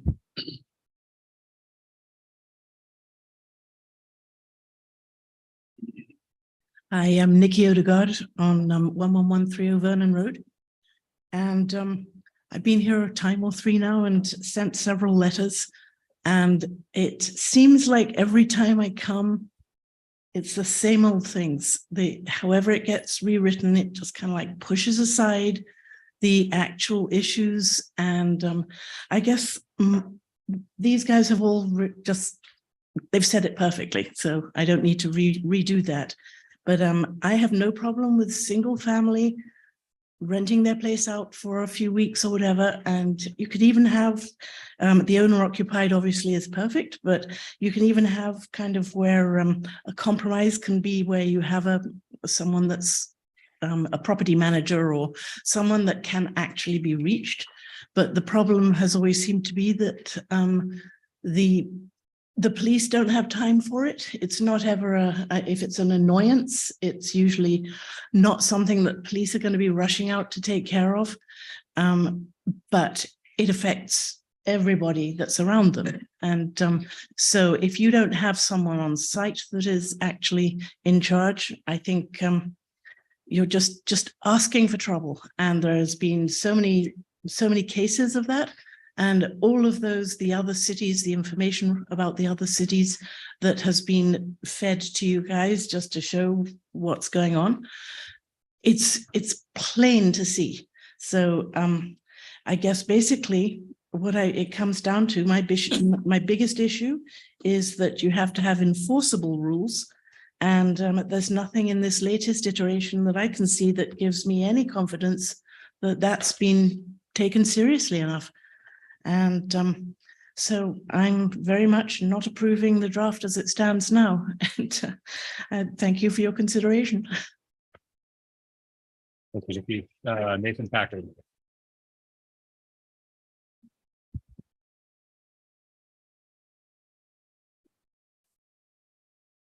Hi, Nathan Packard. I live on 117th Drive Southeast. A lot of, again, what I was hoping to say has already been said.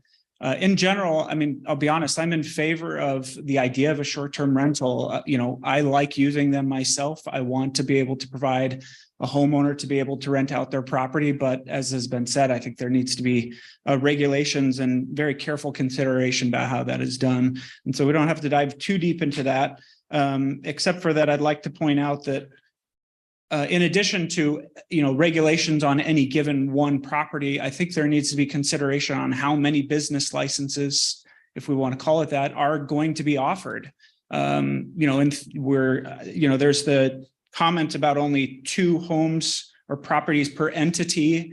But what's to restrict 100 or 200 viable entities coming up and buying a significant portion of the property within the city? That can't be good for the long-term health. And so the one aspect related to in-home rentals or requirements on specific home affects one-on-one interactions, right? Me and my neighbor, a local neighborhood, but having some sort of restriction on the number of these that we offer out has a bigger impact on the overall health of the community and what we think our community should and could look like in the future.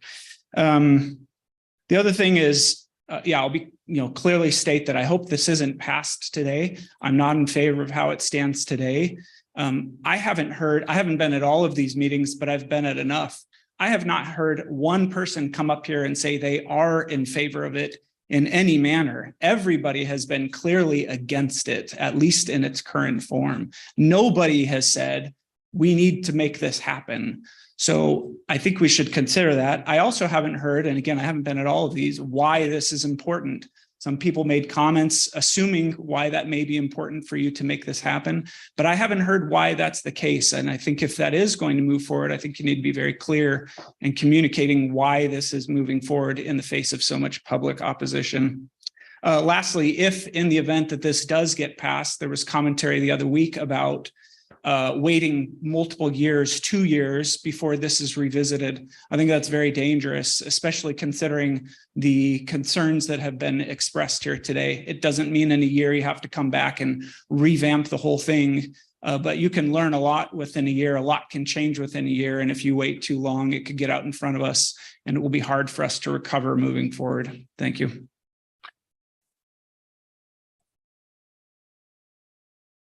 All right. That concludes the second here to pull it.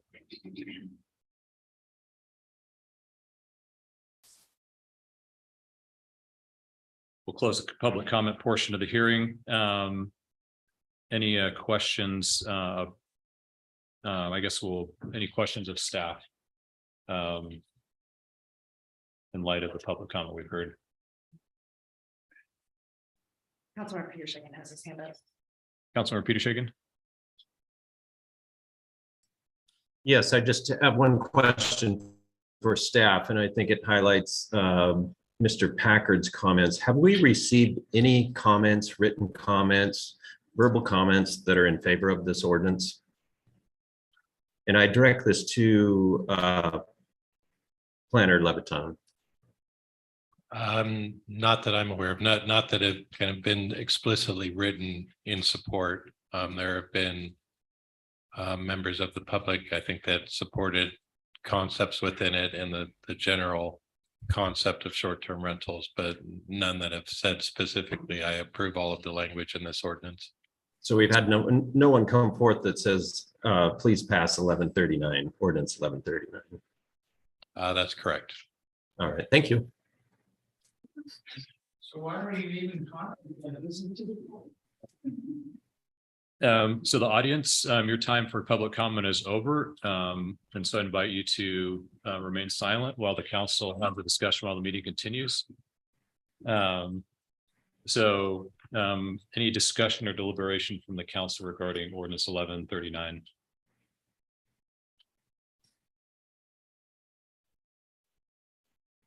You know, I'm looking through the ordinance and perhaps I'll look to Greg.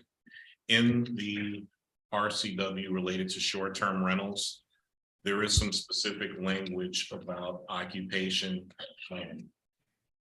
owner occupation of the property that's a short-term rental in the language, and that was something that was brought up in the comment, and I wanted to look at that language again. I don't recall that the statute requires. It's not so much that it requires, but I think it actually did have some limitations. And I'm looking for the Gene, link, can you but put the mic on, Greg?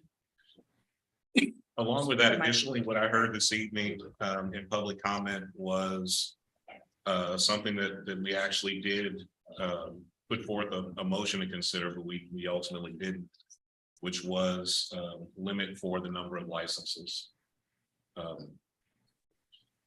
So perhaps that's a conversation that we can revisit. Everyone that is, we have members of the public that are here tonight that may not have been here for that particular conversation in previous nights, and we can start there. So Sean, what are you specifically asking for conversation on the number of licenses?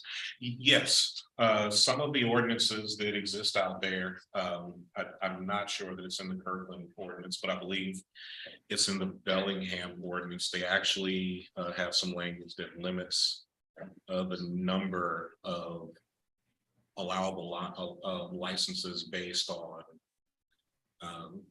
essentially based on housing availability within the jurisdiction. I think that's Bellingham. It's not Kirkland. Yeah, I think it's Bellingham. Yeah, Kirkland has limitations on the number of days. And they're different depending on whether or not the home is owner occupied.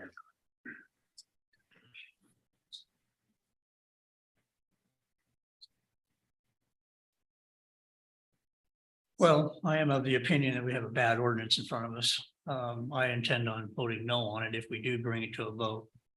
I am more in favor of getting a citizens committee together with whoever on the council wants to attend that.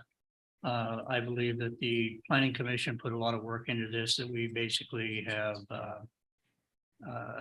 taken out most of it out of the ordinance. I don't think that was the right thing to do. We've heard a lot of testimony over the last few weeks, last few months about how we could make this better by looking at other ordinances of other cities. I've read all of those. I'm pretty well versed, I believe, in what's going on out there in the other cities that are doing this. I agree with a lot of what they're doing. I also agree with Nathan in that if we could at least look at how many we allow out there. We do that for our pot shops. We only allow one. We've had have it brought to us again to have another one, and we voted that down. So we were still only with one.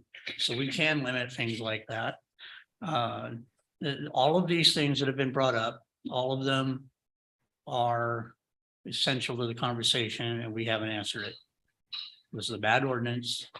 If we didn't do it right, it needs to be redone. So I intend on voting no. Mary? First of all, I want to thank everyone for coming and speaking tonight. Your words are very important. And the hard work the planning commission did It just amazes me. Thank you very much for that. I know we've got several members here.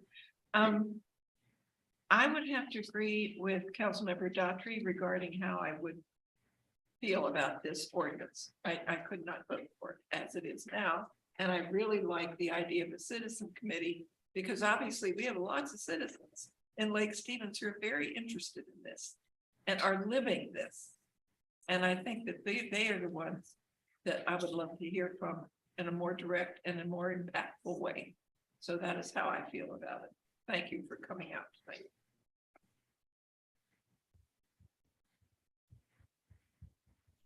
Councilmember Frederick, in response to your question, the state statute excludes from its definition of short-term rentals a dwelling unit that is occupied by the owner for at least 6 months during the calendar year, and in which fewer than 3 rooms are rented at any one time. So if you're living in your home and you're renting out a room or 2, it doesn't qualify as a short-term rental.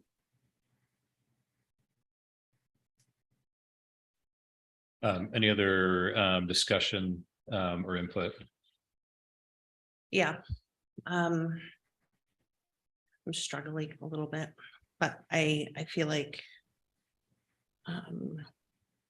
this is the time to sort of share where I'm at. So as a member of the subcommittee, I feel really good about the work that we did.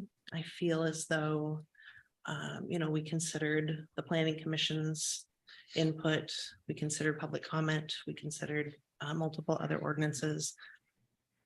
And I feel like we brought back an ordinance based on that information that made sense. I also feel as though it's important that we listen to our constituents. And time again, we've listened to the information that you've brought forward. And I think in some ways we've amended that original ordinance. The ordinance before us tonight is not the one that we came out of our subcommittee with.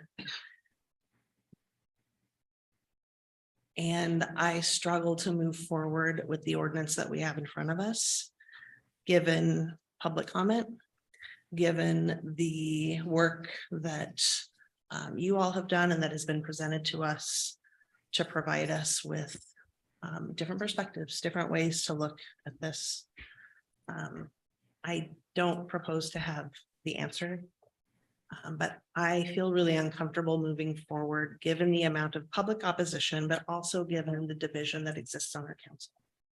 I think that it is our job not always to agree. I think that's unrealistic.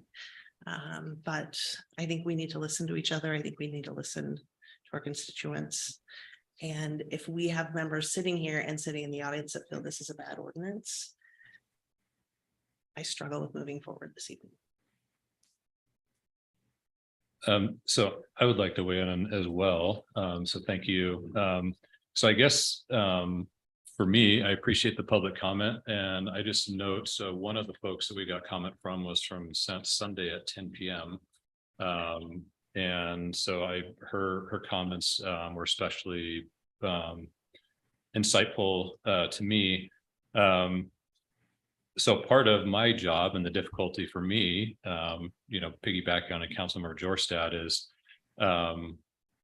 working within something, setting aside my own views and what I believe is the best interest of the city, the folks that I represent. And so in this case, I mean, previously I've opposed, and I'll just tell you, if we move forward to a vote tonight, I'm going to make a recommendation, or I'm going to motion for, and I think the issue that we've addressed is primarily involving lakefront residential. And I know we've heard from someone tonight that has something different. I think some of the provisions in the code would address that. So I would like to see, I don't believe that a hosted environment for the entire city is appropriate. So I would like to see as a preliminary step that lakefront residential be required to be hosted. And in that sense, Councilmember Jorstad said the overwhelming majority of the feedback that we've come is from that group. And I believe that most of the issues and the concerns that we've had are related to those folks. And so I agree, it is important that we listen to that. So are there things that could be improved? I think absolutely that we could continue with that. So I guess I'm gonna I'll just put forth a motion to amend the 1139 to require that lakefront residential zoning be required to be hosted.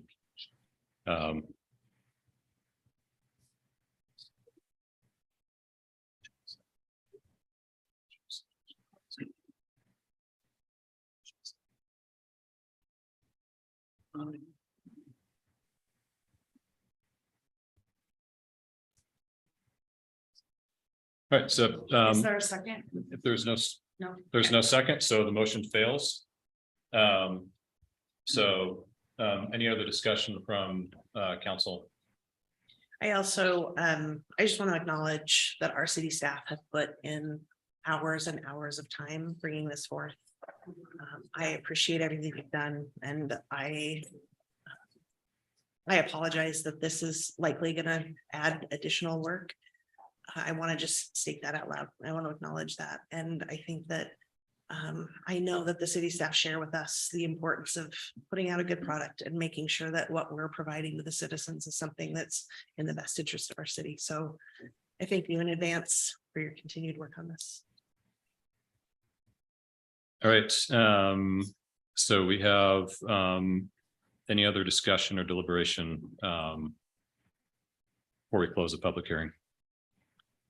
I'd like to make a motion to set up a citizens committee with a citizen council committee to look at the issues as brought forth by the citizens and what we've already had in the ordinance, and come together and come up with the right ordinance that can be passed through the council. Second. Can I pause on that? I think I should close the public hearing. If we're done having discussion, we'll close the public hearing and then we'll take that action. So I was out of step in making my initial motion. So let's close the public hearing. Councilmember Daughtry, you've made a motion. If you want to repeat that. No. Okay. I want to So- make sure that I have it correct though. Can I repeat it? Sure. So you are making a motion to create a citizen council committee to look at the issues brought forward by citizens tonight and the ordinance in front of us and find the proper ordinance. Yes. That is my recommendation. That's my motion. And I second What- that. How many people would serve on that committee, Councilmember Daughtry? Say again, Gary? How many people are you recommending for to serve on that citizens committee? I would like to propose that we not define the parameters of that committee in this meeting tonight. I think that we could move to move in that direction and set those parameters in a workshop. I do think there needs to be decisions made around number of members, how many times folks are going to meet, what is the deliverable, how we're going to get there. But it feels like those are a lot of decisions to try to figure out in this moment. I would ask that Councilmember Daughtry specifically state the number of citizens in here. We keep continually kicking this can down the road. And now we're going to have a work committee trying to define the parameters of this citizens committee. Let's get on with it. I would suggest 5 citizen committee members are appropriate. Be appointed by the mayor. Let's move forward. Make an amendment to my motion to approve to have 6 committee members and 2 council members, citizens to be appointed by the mayor, and the council, the 2 council persons can be any of us that want to be on that committee. So help me understand why you would want the mayor to make that decision when the mayor doesn't have a vote in the ordinance. Because he doesn't have a vote in the ordinance. So you want him to, Like him to be a non-partial person that could pick committee members to be able to be on the committee. okay. What are any other thoughts from council? I Do we have think a it should be second to that two amendment? council members. What? I think it should be the president of the council should put two people on the council since council's voting. We need a second for the amendment, and then you can speak to it. We have Mary's- Mary I'm Dickinson sorry, okay, seconded Mary, I that, didn't hear yeah. you. Okay. So you've said six, or Six. five initially, Six so and what, 2. 6 and 2? 6 and 2. So any other parameters that council, well, I guess, I would say that we need to limit it, as Gary Pearson alluded to, we need to limit it to 3 meetings. And we need to do it by the end of January. By the end of when? January. of which year? 2080. I'm just asking. 2023, January 2023. Are you adding to your amendment, Councilmember Daughtry? Yes. Okay, Councilmember Dickinson, do you agree with that addition? I do. I have to say that whole thing. Are you open for discussion? Now discussion. Yes. Thank you. It's all of them. I would like to have the council consider a slightly different mix, if you will. I think it's important to give voice to the planning commission and the work that they did bringing this forward. And I wonder if it might make more sense to have 2 council members, 2 planning commission members, and 2 citizens. So that's my discussion. I think I'd prefer to have 3 council members, 2 planning commission, and however many community members involved. But I think we should have 3 council members involved, like we've had before.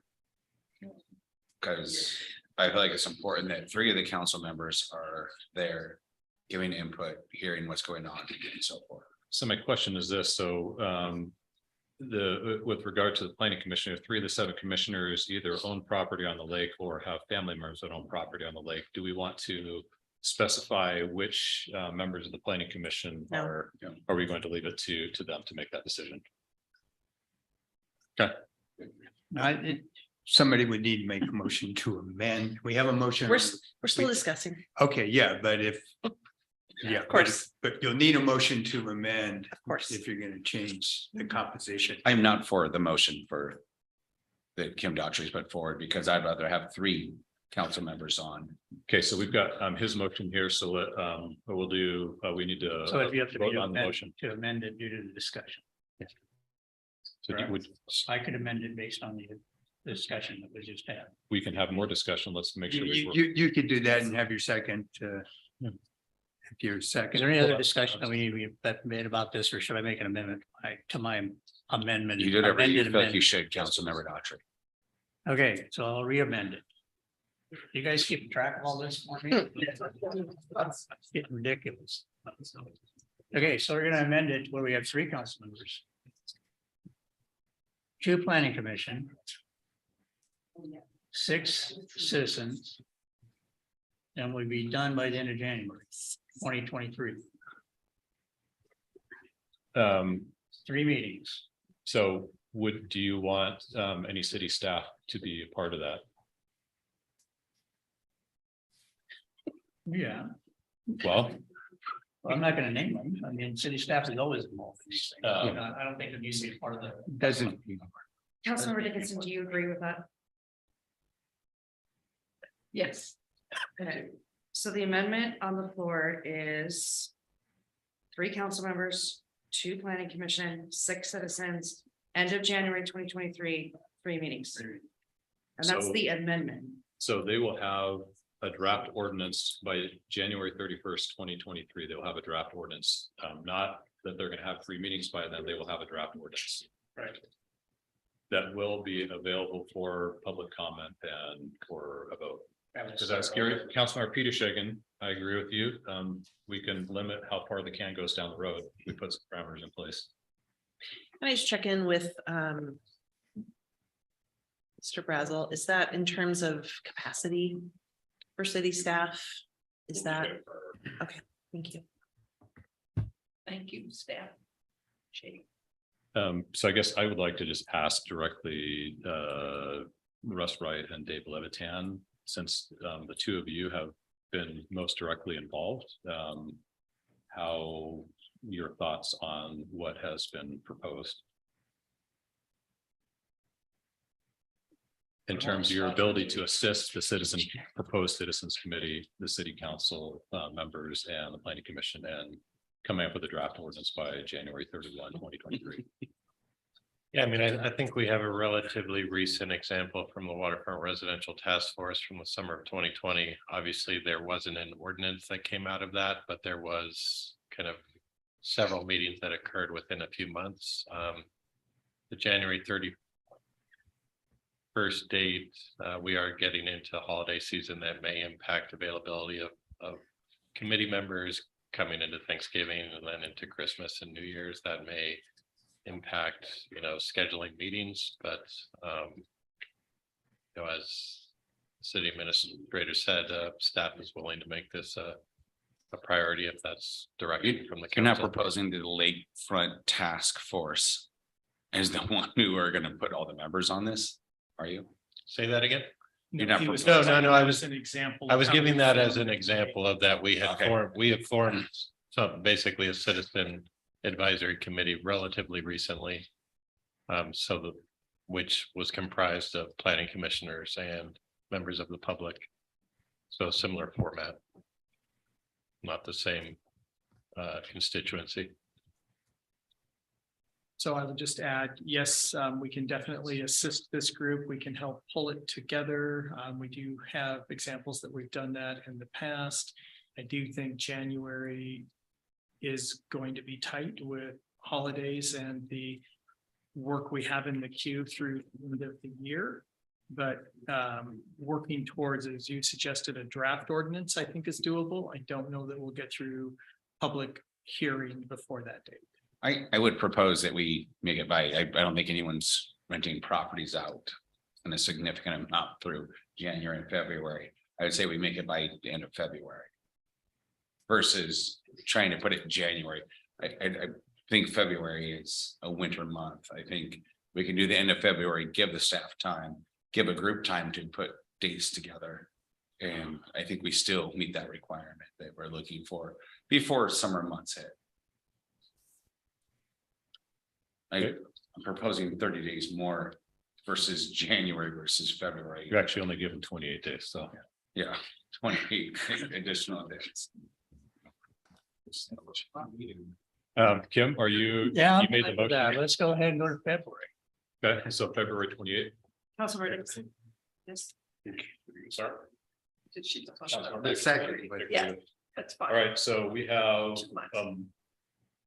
multiplicity of amendments to Kim's original ordinance. Can Could we you ask- please read it Sure. again? We've got a motion and a second, and then when we do vote, if we could get a roll call vote, please. Okay, so we need to vote on the amendment first. So the amendment is the committee will be comprised of 3 council members, 2 planning commission, 6 citizens, 3 meetings, draft ordinance prepared by the end of February 2023 for public comment.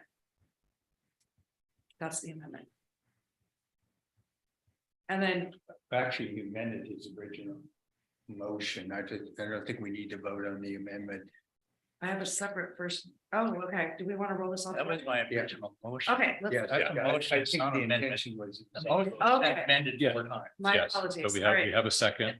So let's. So let me restate it again then with it all together. So a motion made by Councilmember Daughtry to form a citizen council committee to look at the issues brought by the citizens and the ordinance in front of you tonight and find the proper ordinance. The committee will consist of 3 council members, 2 planning commission, 6 citizens, 3 meetings, draft ordinance by the end of February 2023, available for public comment. And Councilmember Dickinson agrees with that. And was it, it included in your motion was who was going to appoint? Yeah, Oh. Mayor. And the count, The mayor would appoint the 6 citizens. okay, And the president appoints the council member. okay. And who appoints the planning commissioners? Planning commission. Planning Planning commission. They Planning decide. commission chair? Planning commission chair, yeah. Okay, so just to reiterate that the 6 citizens will be selected by the mayor and 3 council members will be selected by the council president. Planning commission will decide who their 2 representatives are. We go for a vote now? Do we have any more amendments? No. Okay. All right, so we have a roll call vote, please, for that amendment for Councilor Peter Shagan. This is on the motion. Yes. On the motion on the as motion. amended, yep. Councilmember Daughtry. Aye. Councilmember Peter Shagan. Aye. Councilmember Frederick. Aye. Councilmember Dickinson. Aye. Councilmember Jarstad. Aye. Councilmember Ewing. Yes. Councilmember Tajik. Yes. Passed. So for the people in the audience, please, if you want to be on this committee, email the mayor, tell him what your interest is, so he can reach out to you. We can get this thing started. Yeah. Okay. if I- Thank you very much for all of your input. So we are, we get to approve, deny, or continue our ordinance, so, are we going, we need to, We go approve it tonight. so we're gonna continue. No. It did. Okay. Greg, is that, so no action on, so there's no motion? for- No, you don't need to make a motion. Okay, very good. All right. Well, thank you for everyone that's shared their input. All right, let us go to discussion items with David Levitan.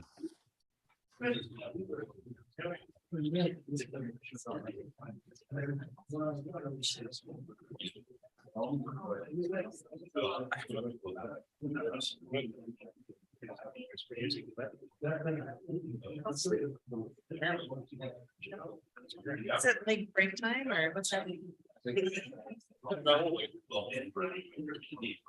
He's doing a good job. I'm actually.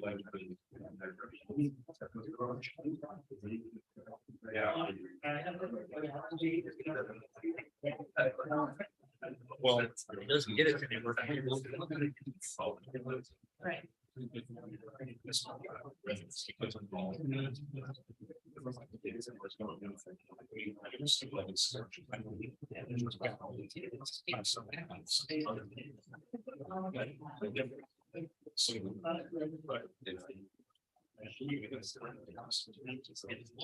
No, it's fine.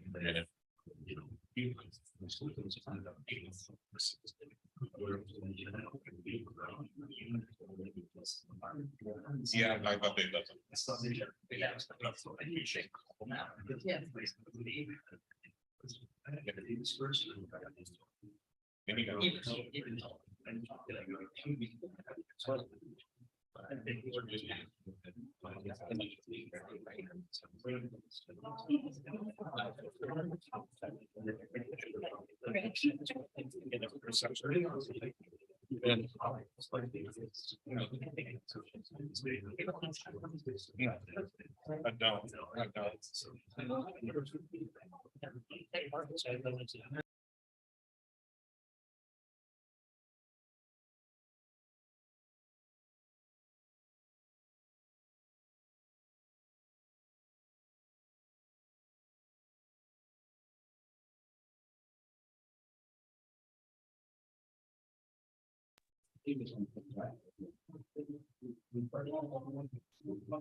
All right, well, thank you, Council President Ewing.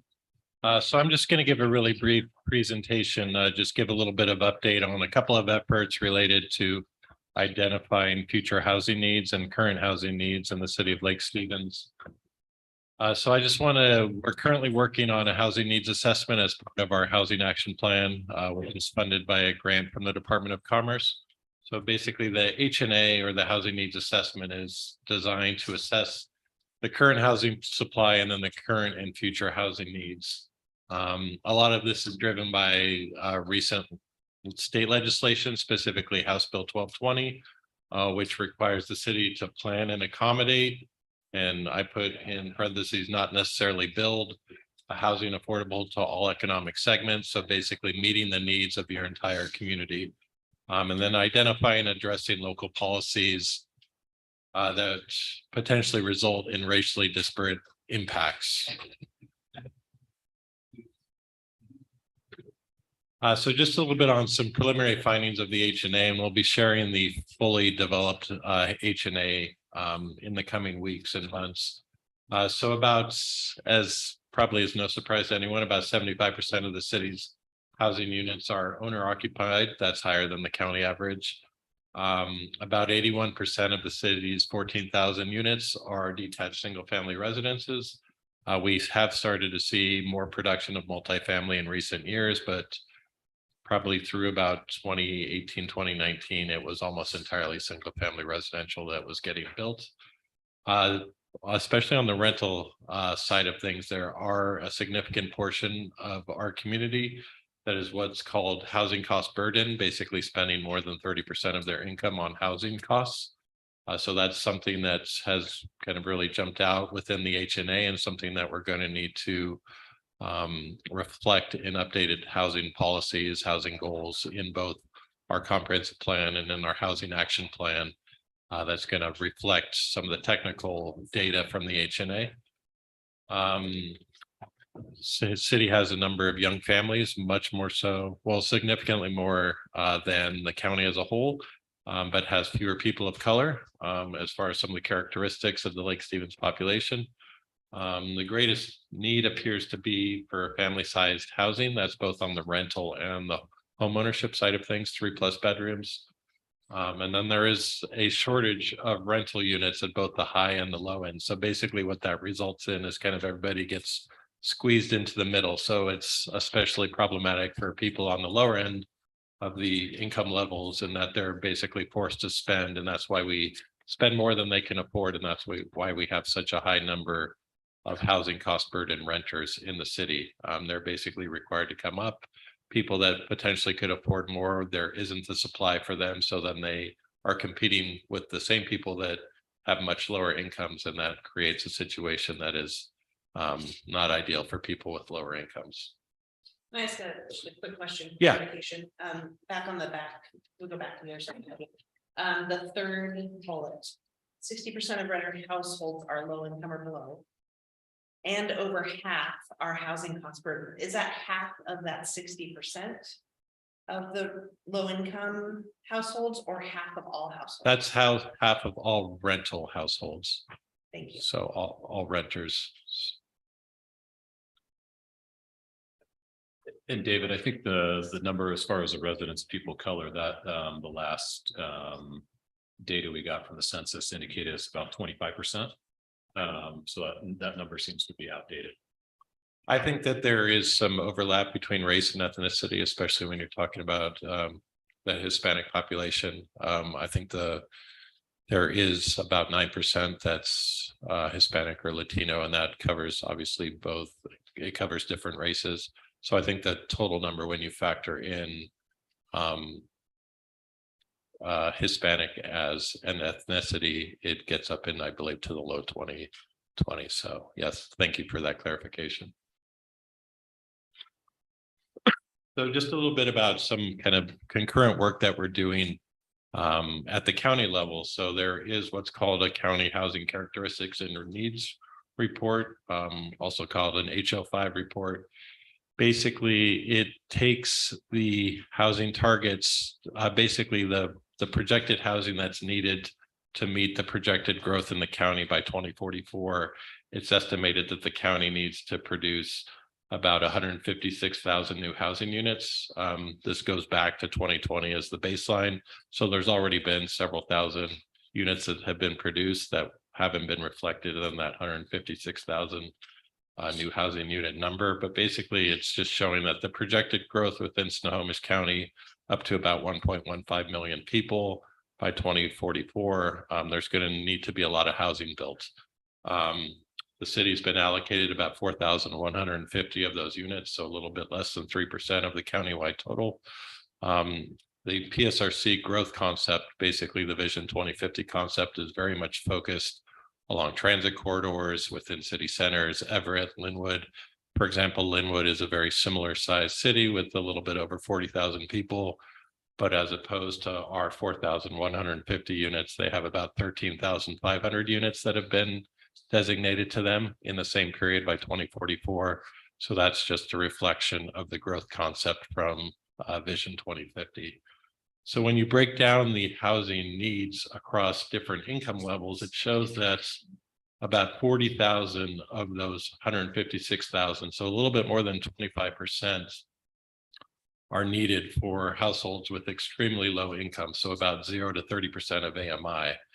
The AMI is about, depending on how you calculate it and whether it's a family household or a non-family household, it's between $90,000 and $100,000. So when you're looking at 30% of AMI, that's below $30,000 per year, even when for a family of 4, which obviously housing costs can be a significant issue. So more than a quarter of the projected need over the next 22 years is projected at that extremely low income level.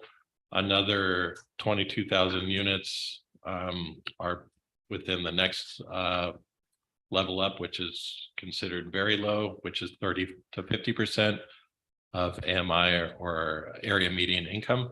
And then another 16,000 between 50 and 80%. So basically, when you look at the numbers, about half of the units are needed for incomes below 80% of AMI, and about half of the units are above 80%.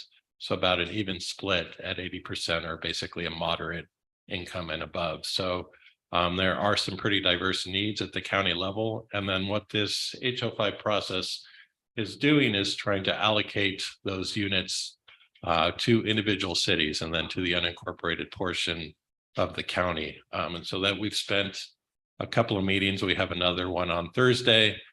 And then there's basically a working group of staff members that are working on this.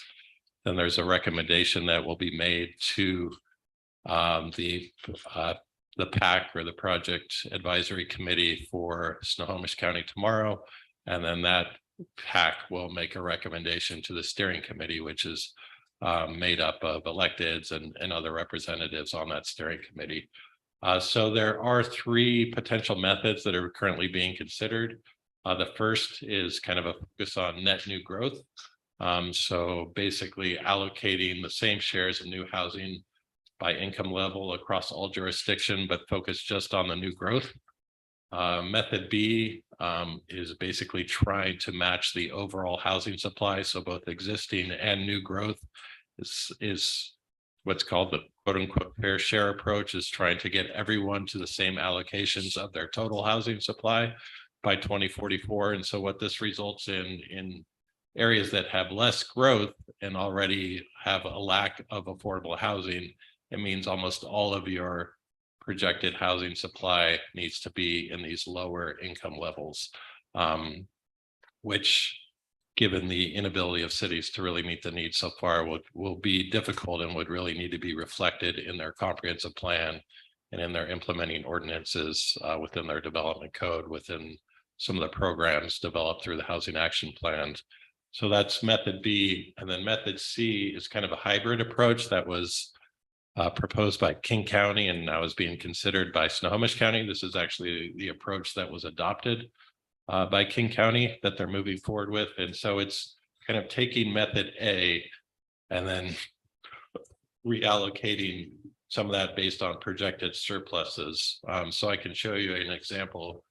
So this is the 3 methods for Lake Stevens. You'll notice this orange bar chart under method B, which is basically showing that we have a surplus of about 1,000 units for the income levels of 80 to 100%. It's kind of hard to remove supply from our existing housing supply.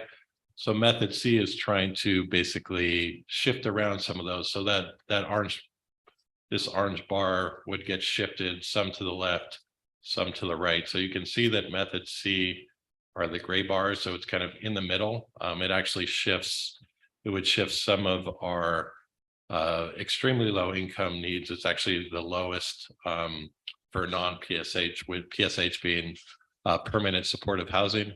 So the thought is that for extremely low incomes, there's both non-PSH, so non-permanently supportive housing, so kind of group housing, other supportive housing, and then non-PSH, which is for individuals and families outside of the supportive housing. So these are just some examples, some examples of how that would look for the city of Lake Stevens and what we're discussing for all of the different cities. I'll show you kind of a similar example for the city of Linwood, which, as I mentioned, has a very similar population now, but is projected to have about 13,500 units as opposed to the 4,100 units for the city. So they have a lot more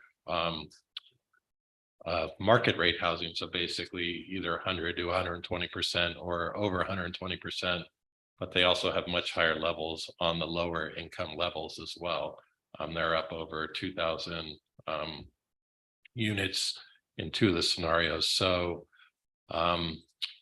we weren't looking for specific guidance. We wanted to just kind of introduce this topic to the council, just so you know that what staff is working on, that there are these regional planning efforts that are going to be incorporated into our local housing action plan, that are going to need to be incorporated into our comprehensive plan.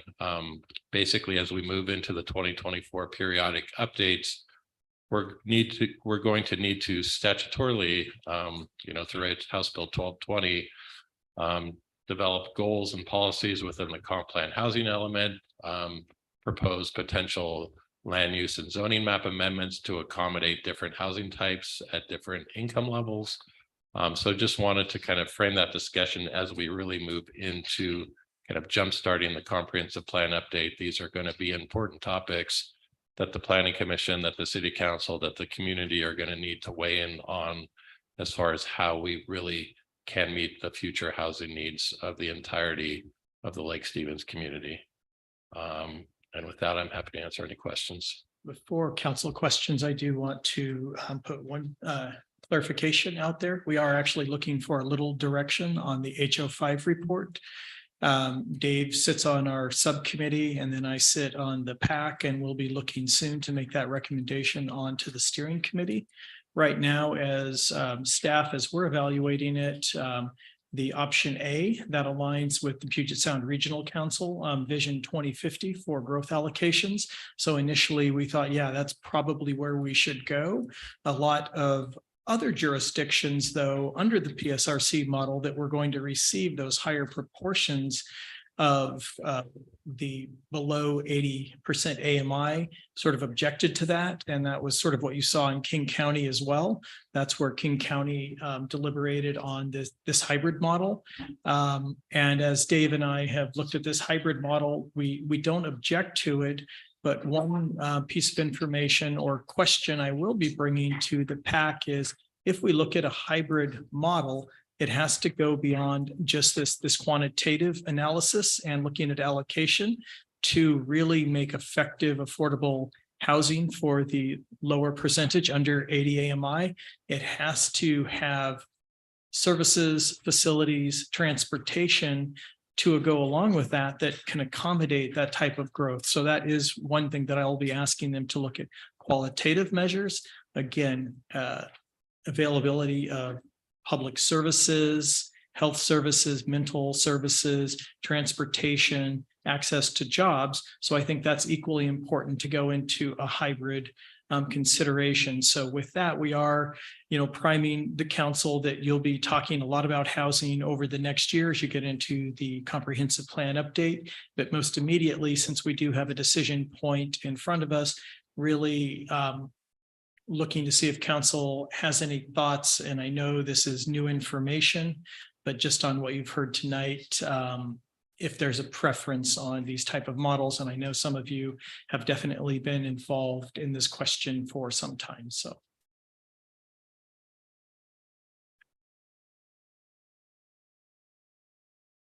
I just have a comment, of course. I think the time has passed where we can continue to say, well, we don't have any services in Lake Stevens, so we can't continue to move in that direction. I think as our population grows, it is incumbent upon us to provide the services that all of our community needs, and those needs are becoming more diverse. The hybrid model is not something that is new to me, and it's something I'm personally in favor of, but I absolutely agree.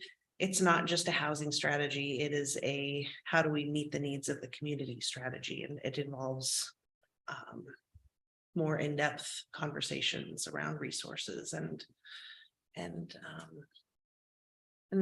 how to have a thriving community. So that's the direction that I'm personally leaning. Can I ask a question? So my question would be, adding to what you're saying is, if we need to add more services, right, to this, and we don't have, do we have this currently? We don't have all the services we need for this. Is that correct? I think especially on the extremely low side, yeah, there definitely are some needs that are unmet that need to go into Everett or need to go into Linwood or, some of the more central locations within Snohomish County. So how can we partner with these to get the services we need? How do we find partnerships, or how do we bring these services to Lake Stevens? And what financial decisions do we need to make to get there? So either we find partnerships, right, and do that, or how do we look at bringing these services to Lake Stevens? And maybe that's a financial decision we need to start looking at when we start talking about discussions about who we're going to hire and not hire, and staff and everything else. Where are our priorities at? I would like to find a partnership. I think that partnerships do well for us and do that, but maybe we need to bring, if we're going to have partnerships, we have to have some of these things here in Lake Stevens to be able to partner with them at. So maybe we need to look at our budget to bring some of these people on in order to be a partner. Maybe we can't be a good partner without funding these things first and say we have something to bring to the table.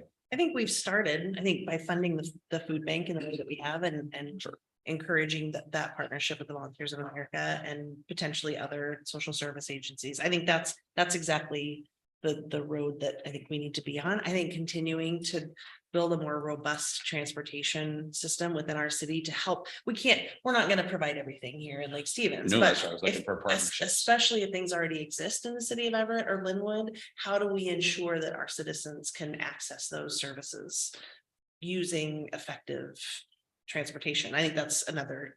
I think one thing we lack is transportation. For sure. In and out of Lake Stevens.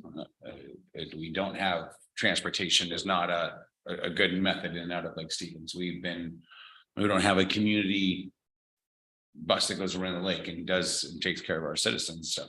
So how do we start funding those things? And I think that's something we have to look forward to, or trying to find partnerships to get in there. And that's some of those things are going to be answered here pretty quickly, I think, this year anyway, on transportation. Just as case in point, the transportation around the lake.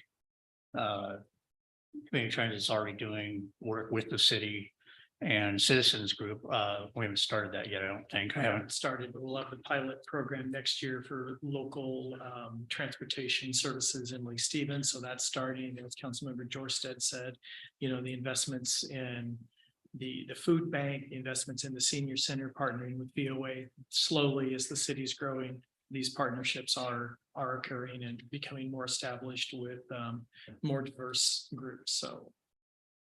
So one of the things that we also have to recognize is some of the planning that's already been done in Snohomish County about the housing and where people are building, et cetera. It's all been focused on the I-5 corridor. Based upon land availability, based on infrastructure, based on transportation, based on all that, basically. based on what Seattle is voting for. Well, I understand that, but Snohomish we've done a lot of work on it already. I've been involved in several planning sessions. Russ was there with me when every time we did these little, okay, if you could pick it up and put it here, what would you do? Well, it was all along the I-5 corridor because it made sense because of all the infrastructure. The east side basically took a back seat to all that planning because we don't have the infrastructure out here. And they look at it as, well, you're not going to get the infrastructure out there. You're just not going to get that. Well, I don't agree with that. But one of the major things we still have a problem with is the trestle. You want transportation problem, you got to fix the trestle, period.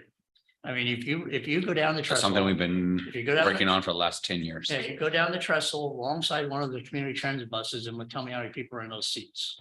So you got a 44 passenger bus And there may be 3 people on that bus. I think we have to work on issues concurrently, though. I can't. No, we I can't agree. keep I blaming- totally agree. Yeah. Totally agree, but I'm thinking because you said that the hybrid method might work. I don't agree with that because of the way that the planning has already been put out to us through the PSRC and Snohomish County. They're looking at the allocation method A. That's exactly what they did. I don't know, I don't see Lake Stevens being able to come out and say, well, we want to do the hybrid. We don't have it. We don't have the stuff. We're not going to get the stuff. That's my view on it, based on everything I've seen in the last 12 years of what the planning has been going on. And if I could just clarify, the total number of units stays the same in all 3 methods. It's the, and I think most council members are aware of that. I just want to clarify that for the public as well. That the 4150 total stays the same, just the household income levels shift as far as kind of what the method is and how you accommodate the needs of different income levels throughout the county and how that's allocated to the cities. So that was my next comment, is you're looking at low income, you're looking at affordable, and then, you know, the 80 to 100 or 120, whatever it is, 120. It isn't, the question becomes, we have to look at all of these issues here about the income levels and housing availability for those income levels. So that becomes what, a zoning issue, different things like how do we zone to get low income housing? Who's going to build it? Zone for low income housing? Huh? We're gonna zone for low income housing? I don't know. I don't know, but if we keep saying that we need to, if we're allocated, we need to allocate for some low income housing, how do we accomplish? What area are we gonna zone for I low income don't- housing? I'm just curious, what area is it that you're planning on doesn't even- zoning for low income housing? I don't know. Is that what we have to do? That's my question. Or is it we just incentivize somebody to be able to somehow come in and do low income housing, which is basically paid by the taxpayer somehow. The other one is the affordable housing. I mean, we've all been talking about affordable housing for years and years and years and years and what that means. Well, it's, you know, if you pay 30% or below of your income, you're in affordable housing. Great, that's the definition that we can all work with. But all of the other things that we do, or the state does, or the Department of Ecology does, or anything that raises the cost of housing that we have no control over, then how do we control that? How can we get affordable housing when we have no control over all the stuff that somebody has to do for housing costs for them to build housing? I would disagree that we don't have any control. I think there are communities that are doing this work that we could look to. I don't think that we're the experts, right? But I think that it is about incentivizing development. I think it is about redevelopment of current land that is or will become available. And I do think there are some zoning opportunities that we could look at that would incentivize, that would disincentivize non-affordable housing that doesn't fit within that within that designation, whether it's affordable housing or for low income or very low income individuals. So I'm not saying I have all the answers. I think it's being done, and I think we can rely on. So I agree it's being done. I mean, you just look at Linwood. It's really easy to see it's being done. I mean, you've got an apartment building going up with 120 units, and 20 of those units are low I think income. it's just apartment units. No, I'm just saying, it's an example. 120 units are going up, 20% of them are 20 units are designated low income. Okay, they did that. I don't know how they did that, but they did that. So there's a development agreement with somebody that built a building and said, yeah, I'll have 20 units set aside to be low income housing. And he's getting paid for that. How? Those are the kinds of questions that I have. How are they doing it now? Like The other tax key credits. part of that is it's Tax credits, but it's authority agreements. the other thing that it is that's located on a transit line. And that was the big sell for that developer to do that. You get to come in and put all this stuff on this transit line to build your big building as long as you give us this. So I understand that. We don't have any of that. Well, I disagree. I think we've worked really hard to have 20th Street become more transit friendly, become hopefully moving forward, more of a swift line eventually. I think the 20th Street corridor, as it developed retail wise, is a great place to locate the type of housing that you're describing. I also realize we're getting way off topic and it's really late. So I think this is a great discussion. I appreciate you bringing this forward. I don't know that. Yeah, We're not gonna solve all the problems. opportunities to talk about it. We're not gonna solve it tonight. Just gonna move on. Yeah, we've got a hard cap at, hard cut at 12. So. Oh, good. Oh, great. I was keep going. Yeah, fine. No, we have to go. Yeah, we're going way past my bedtime, so. 3 o'clock. In the morning. All right, it is good discussion and we do need to continue it. I am looking forward to seeing what we can come up with on this because I'm telling you, I am way out of my league on this. I just do not understand it. So, and I've been studying for quite a while. That doesn't mean anything, but that's what it is. All right, David, do you get enough direction? Yeah, I think we're good. Okay, thank you very much. Excellent. All right, turn it over to Jean for the process and timeline for filling council vacancy. Thanks. Thank you very much, Council President.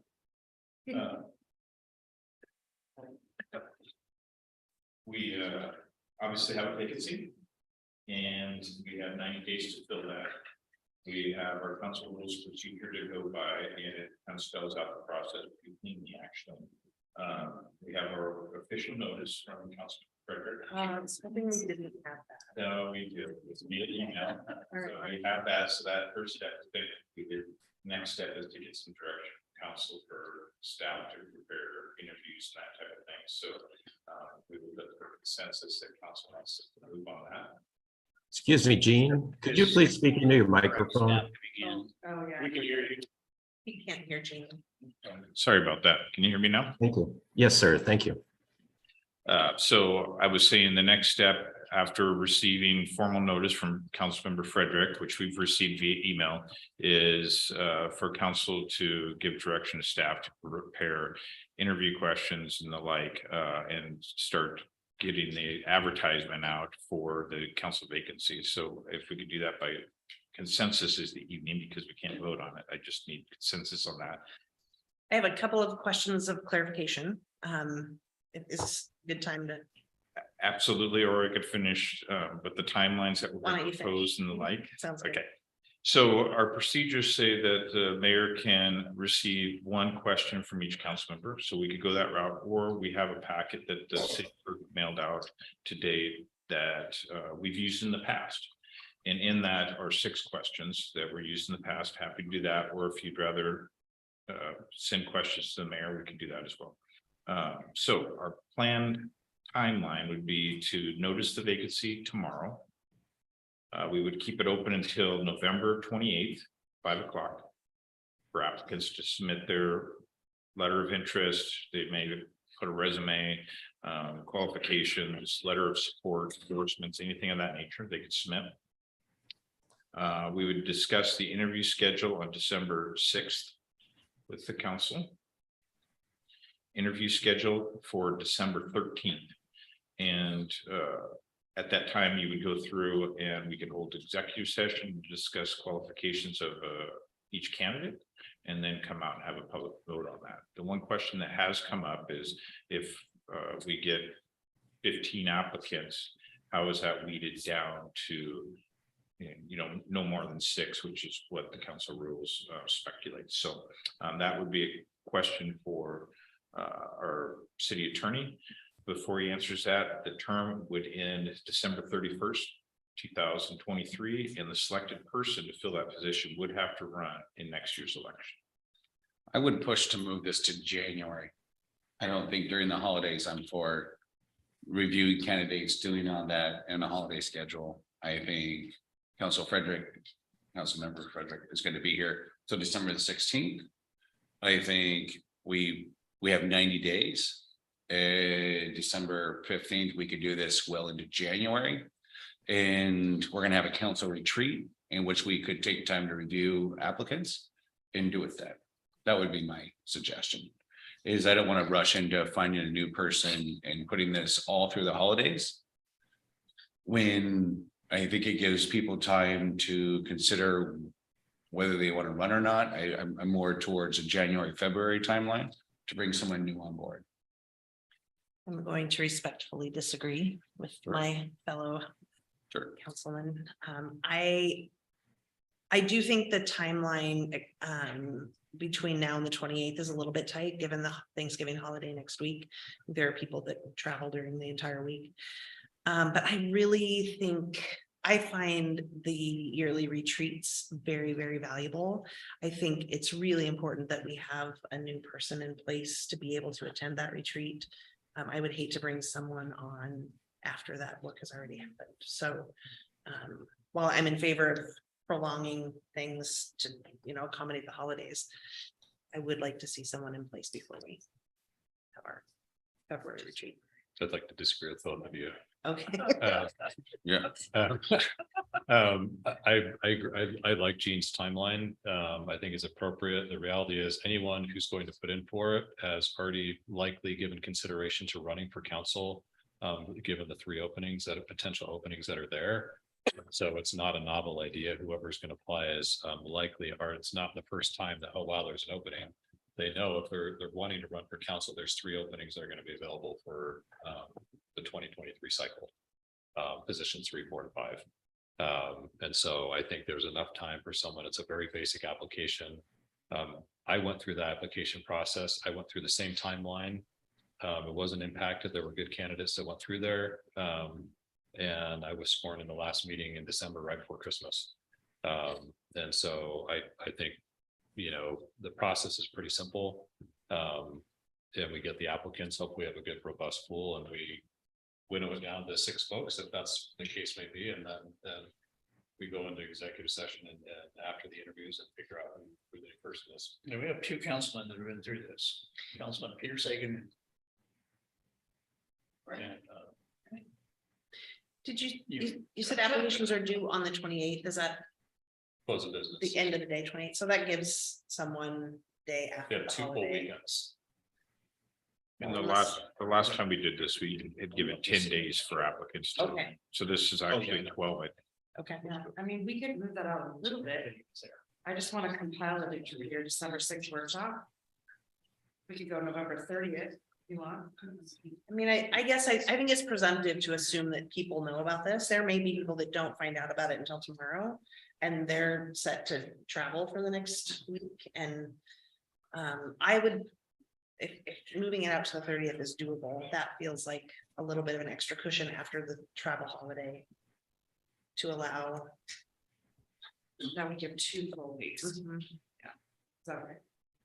That's great. Okay. The 30th of November. Yes. If I may, having been one who, along with Councilmember Ewing, participated in this process. I mean, we're making accommodations for Zoom, things like that at this point. I did my interview over the phone way back in 2017. So I don't know as though, I would agree. I think the getting prepped for the retreat and getting off and running the first years is important for a new person. And so I think probably the sooner the better, and we can accommodate, folks if they're not in town or whatever, can certainly do Zoom or phone interviews. Yeah. So it can be accommodated. Sorry. You had mentioned, Jean, the rules about only interviewing 6 people and that winnowing down. Is there a suggestion about how to do that, or how has that been done in the past? I want to say when this happened before, the mayor brought it down to 6. That's true. And it's up to the council's pleasure, is my understanding, to make the decision on how you want that whittled down. I would like to request that a council member be part of that process. Or multiple council. Or multiple, well, sure. But that council be involved. Yeah, I mean, you could have a council committee Our last committee didn't work out. So I don't know, I mean, I guess I don't know that it needs to be that formal. I just want to make sure that there's some transparency. Do that or do the, or you could do a, Stop. or you Don't. no, you could do An executive session, you could look at the applications and then something. Oh. you could do, you could also do a, Or you let's could al- interview. you could also do a full. 5, 6. Yeah, Another way to do it. I think if you have, I mean, I would say, I agree with Marcus, multiple council members and the mayor, go over the applications and winnow it down. I'd normally say the president, vice president, but with Sean, actually, I don't know, I mean, you're on your way out. So I don't You know. can't be involved anyway by our procedures. Correct. Well, then he's excused. So vice president. So. Well, The other way we supposed to could, leave the other method we could do this. Is to do, all of us do a rank order based on. The applications that are put on, so they send out the applications to us in an email.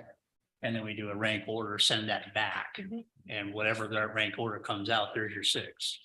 Why don't we spend 3 hours at a workshop? I'd rather not do 3 hours of workshop. Only 3. All of these last. Yes. I don't feel strongly how that happens. I just want council to be involved. And as city attorney has pointed out, we could do that in executive session on December 10th. If you want to bring all applications forward, except December 6th, sorry, too far away from me. We could whittle it down in executive session. And That's we what may council not have more than chooses. 6, then so. Yeah, We had 14 last time, just, right, but so, you just never know. sure. I'd be fine with that. And if I'm reading the procedures correctly, you may elect to not interview everybody that exceeds 6. So if you have that 7 to that 8, you could. You can decide. interview all of them. Yeah. Yeah. I don't want to do what Marysville did and interview all 18 candidates. So they filled theirs a couple months ago and they went through 2 days of interviews. I don't want to do that. I like the idea. I mean, you know, I think let's see how many we get and then let's plan on doing that on the 6th. Unless there's a compelling reason to do something different. Perfect. If council would look at the questions that were emailed out, if those work for you, great. If you would rather submit a question to the mayor, feel free to do so. So I haven't quite done that yet, so I'm gonna send it out. I was for the like, meeting, but it will be out of you very shortly. Okay. Yes. Thanks, Perfect. Lily. Yeah. Hopefully my questions, what's your favorite color? So we get publicly disclosed for those questions, or you're gonna wait until after the interview to fulfill that request? We actually have a practice of emailing questions out in advance for candidates because we don't want to gotcha. We just want to be prepared to answer the questions with the best qualified candidate. I didn't get that last time. It was, they were firing away. So when did they change that? That's what we do for interviews for internal candidates Oh, for, sure. positions. We do have a few surprise questions we use, but Yeah, I would not support that. I think, I mean, if you provided them immediately prior to, like, when they walk in the room and they sit down and provide it to them, so they have something to reference. But I think the level of preparation should be such that they should be adequately prepared. okay, we can do that. And last time, as I recall, during the interviews, the candidates that were not being interviewed at that time sat outside the rooms and came in after. Is that what council wants to do? That is correct. Okay. And the reason they did it last time because they didn't have the questions, so the people who went last would have an advantage over the person that went first, would hear the questions. And then be able to, prepare, because it had, roughly 2 hours to hour and a half to prepare for that, so. And I think the numbers are, the order is, the clerk draws random order as far as the order of the interviews. Okay. That's what the procedure says, yeah. Great. Exactly.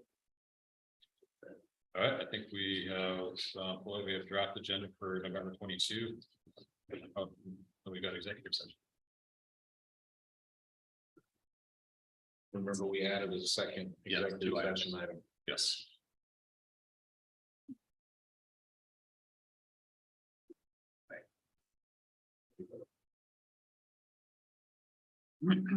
Sure. We have any, I can just comment, I know on item D, I know there still is not, as far as I'm aware, a signed agreement between the food bank and the city.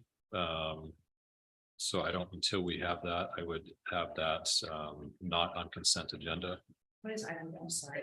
D, the consent agenda item D amended food bank agreement. I would also offer that consent agenda item C probably needs to come off because it was tied to the former short-term rental policy, correct?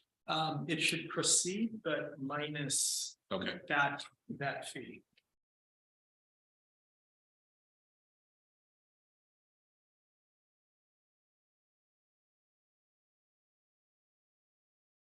Why do we care about the Rucker building?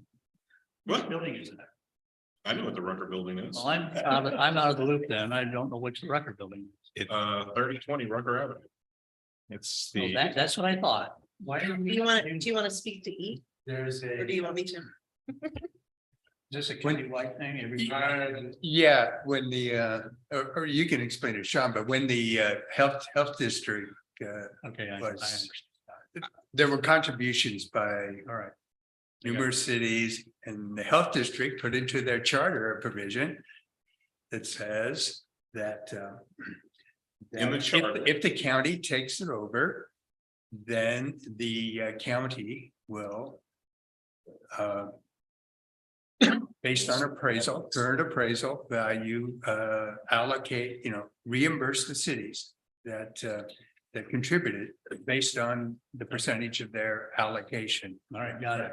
And so the county has sent out proposed agreements asking all the cities to waive receiving those funds.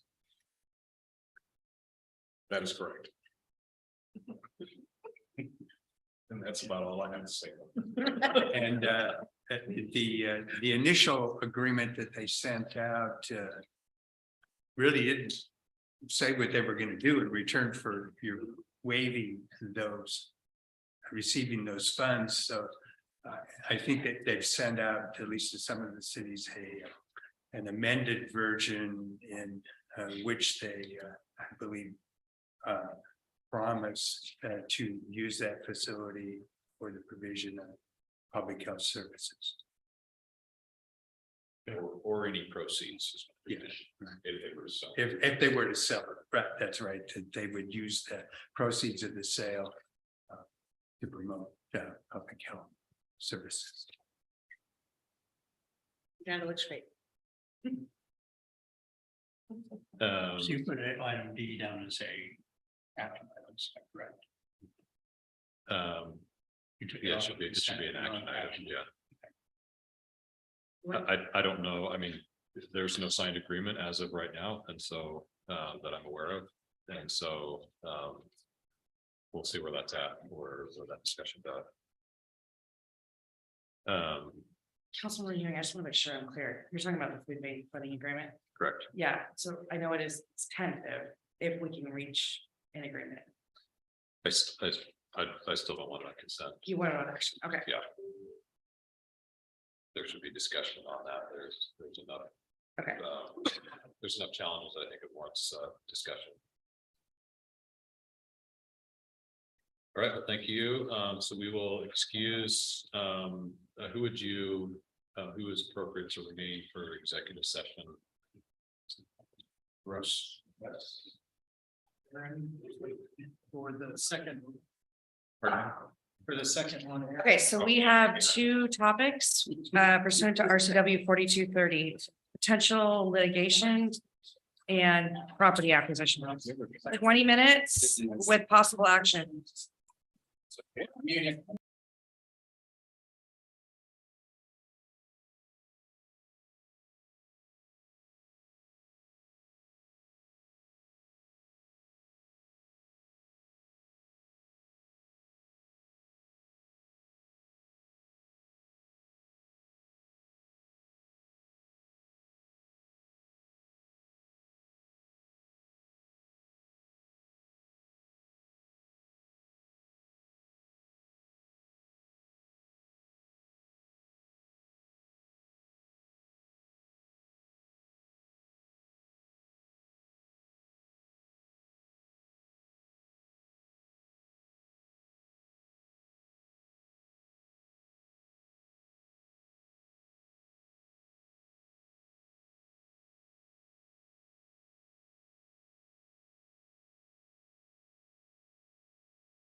Okay, it is 9 o'clock and the council has requested an additional 15 minutes of their executive session, so we'll return at 9:15.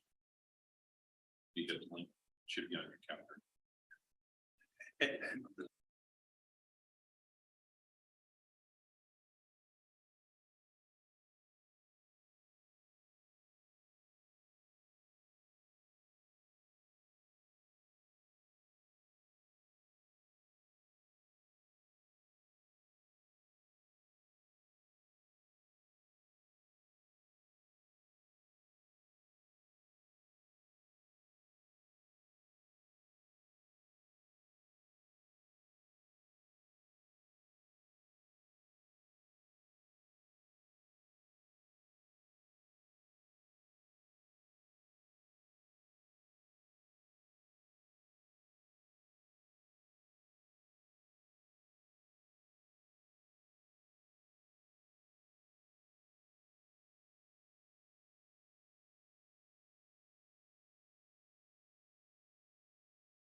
Okay, it is 9:15 and the council has requested an additional 5 minutes to their executive session. Thank you.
Okay, we're back on. We're back on. All right, back in the record. Move to There's- adjourn. Second. There is no action to follow from the executive session. Is there a motion to adjourn? There was a first and second already. Okay, all in favor? I. All right. Opposed? Sean, I'm gonna. Sean, you can say your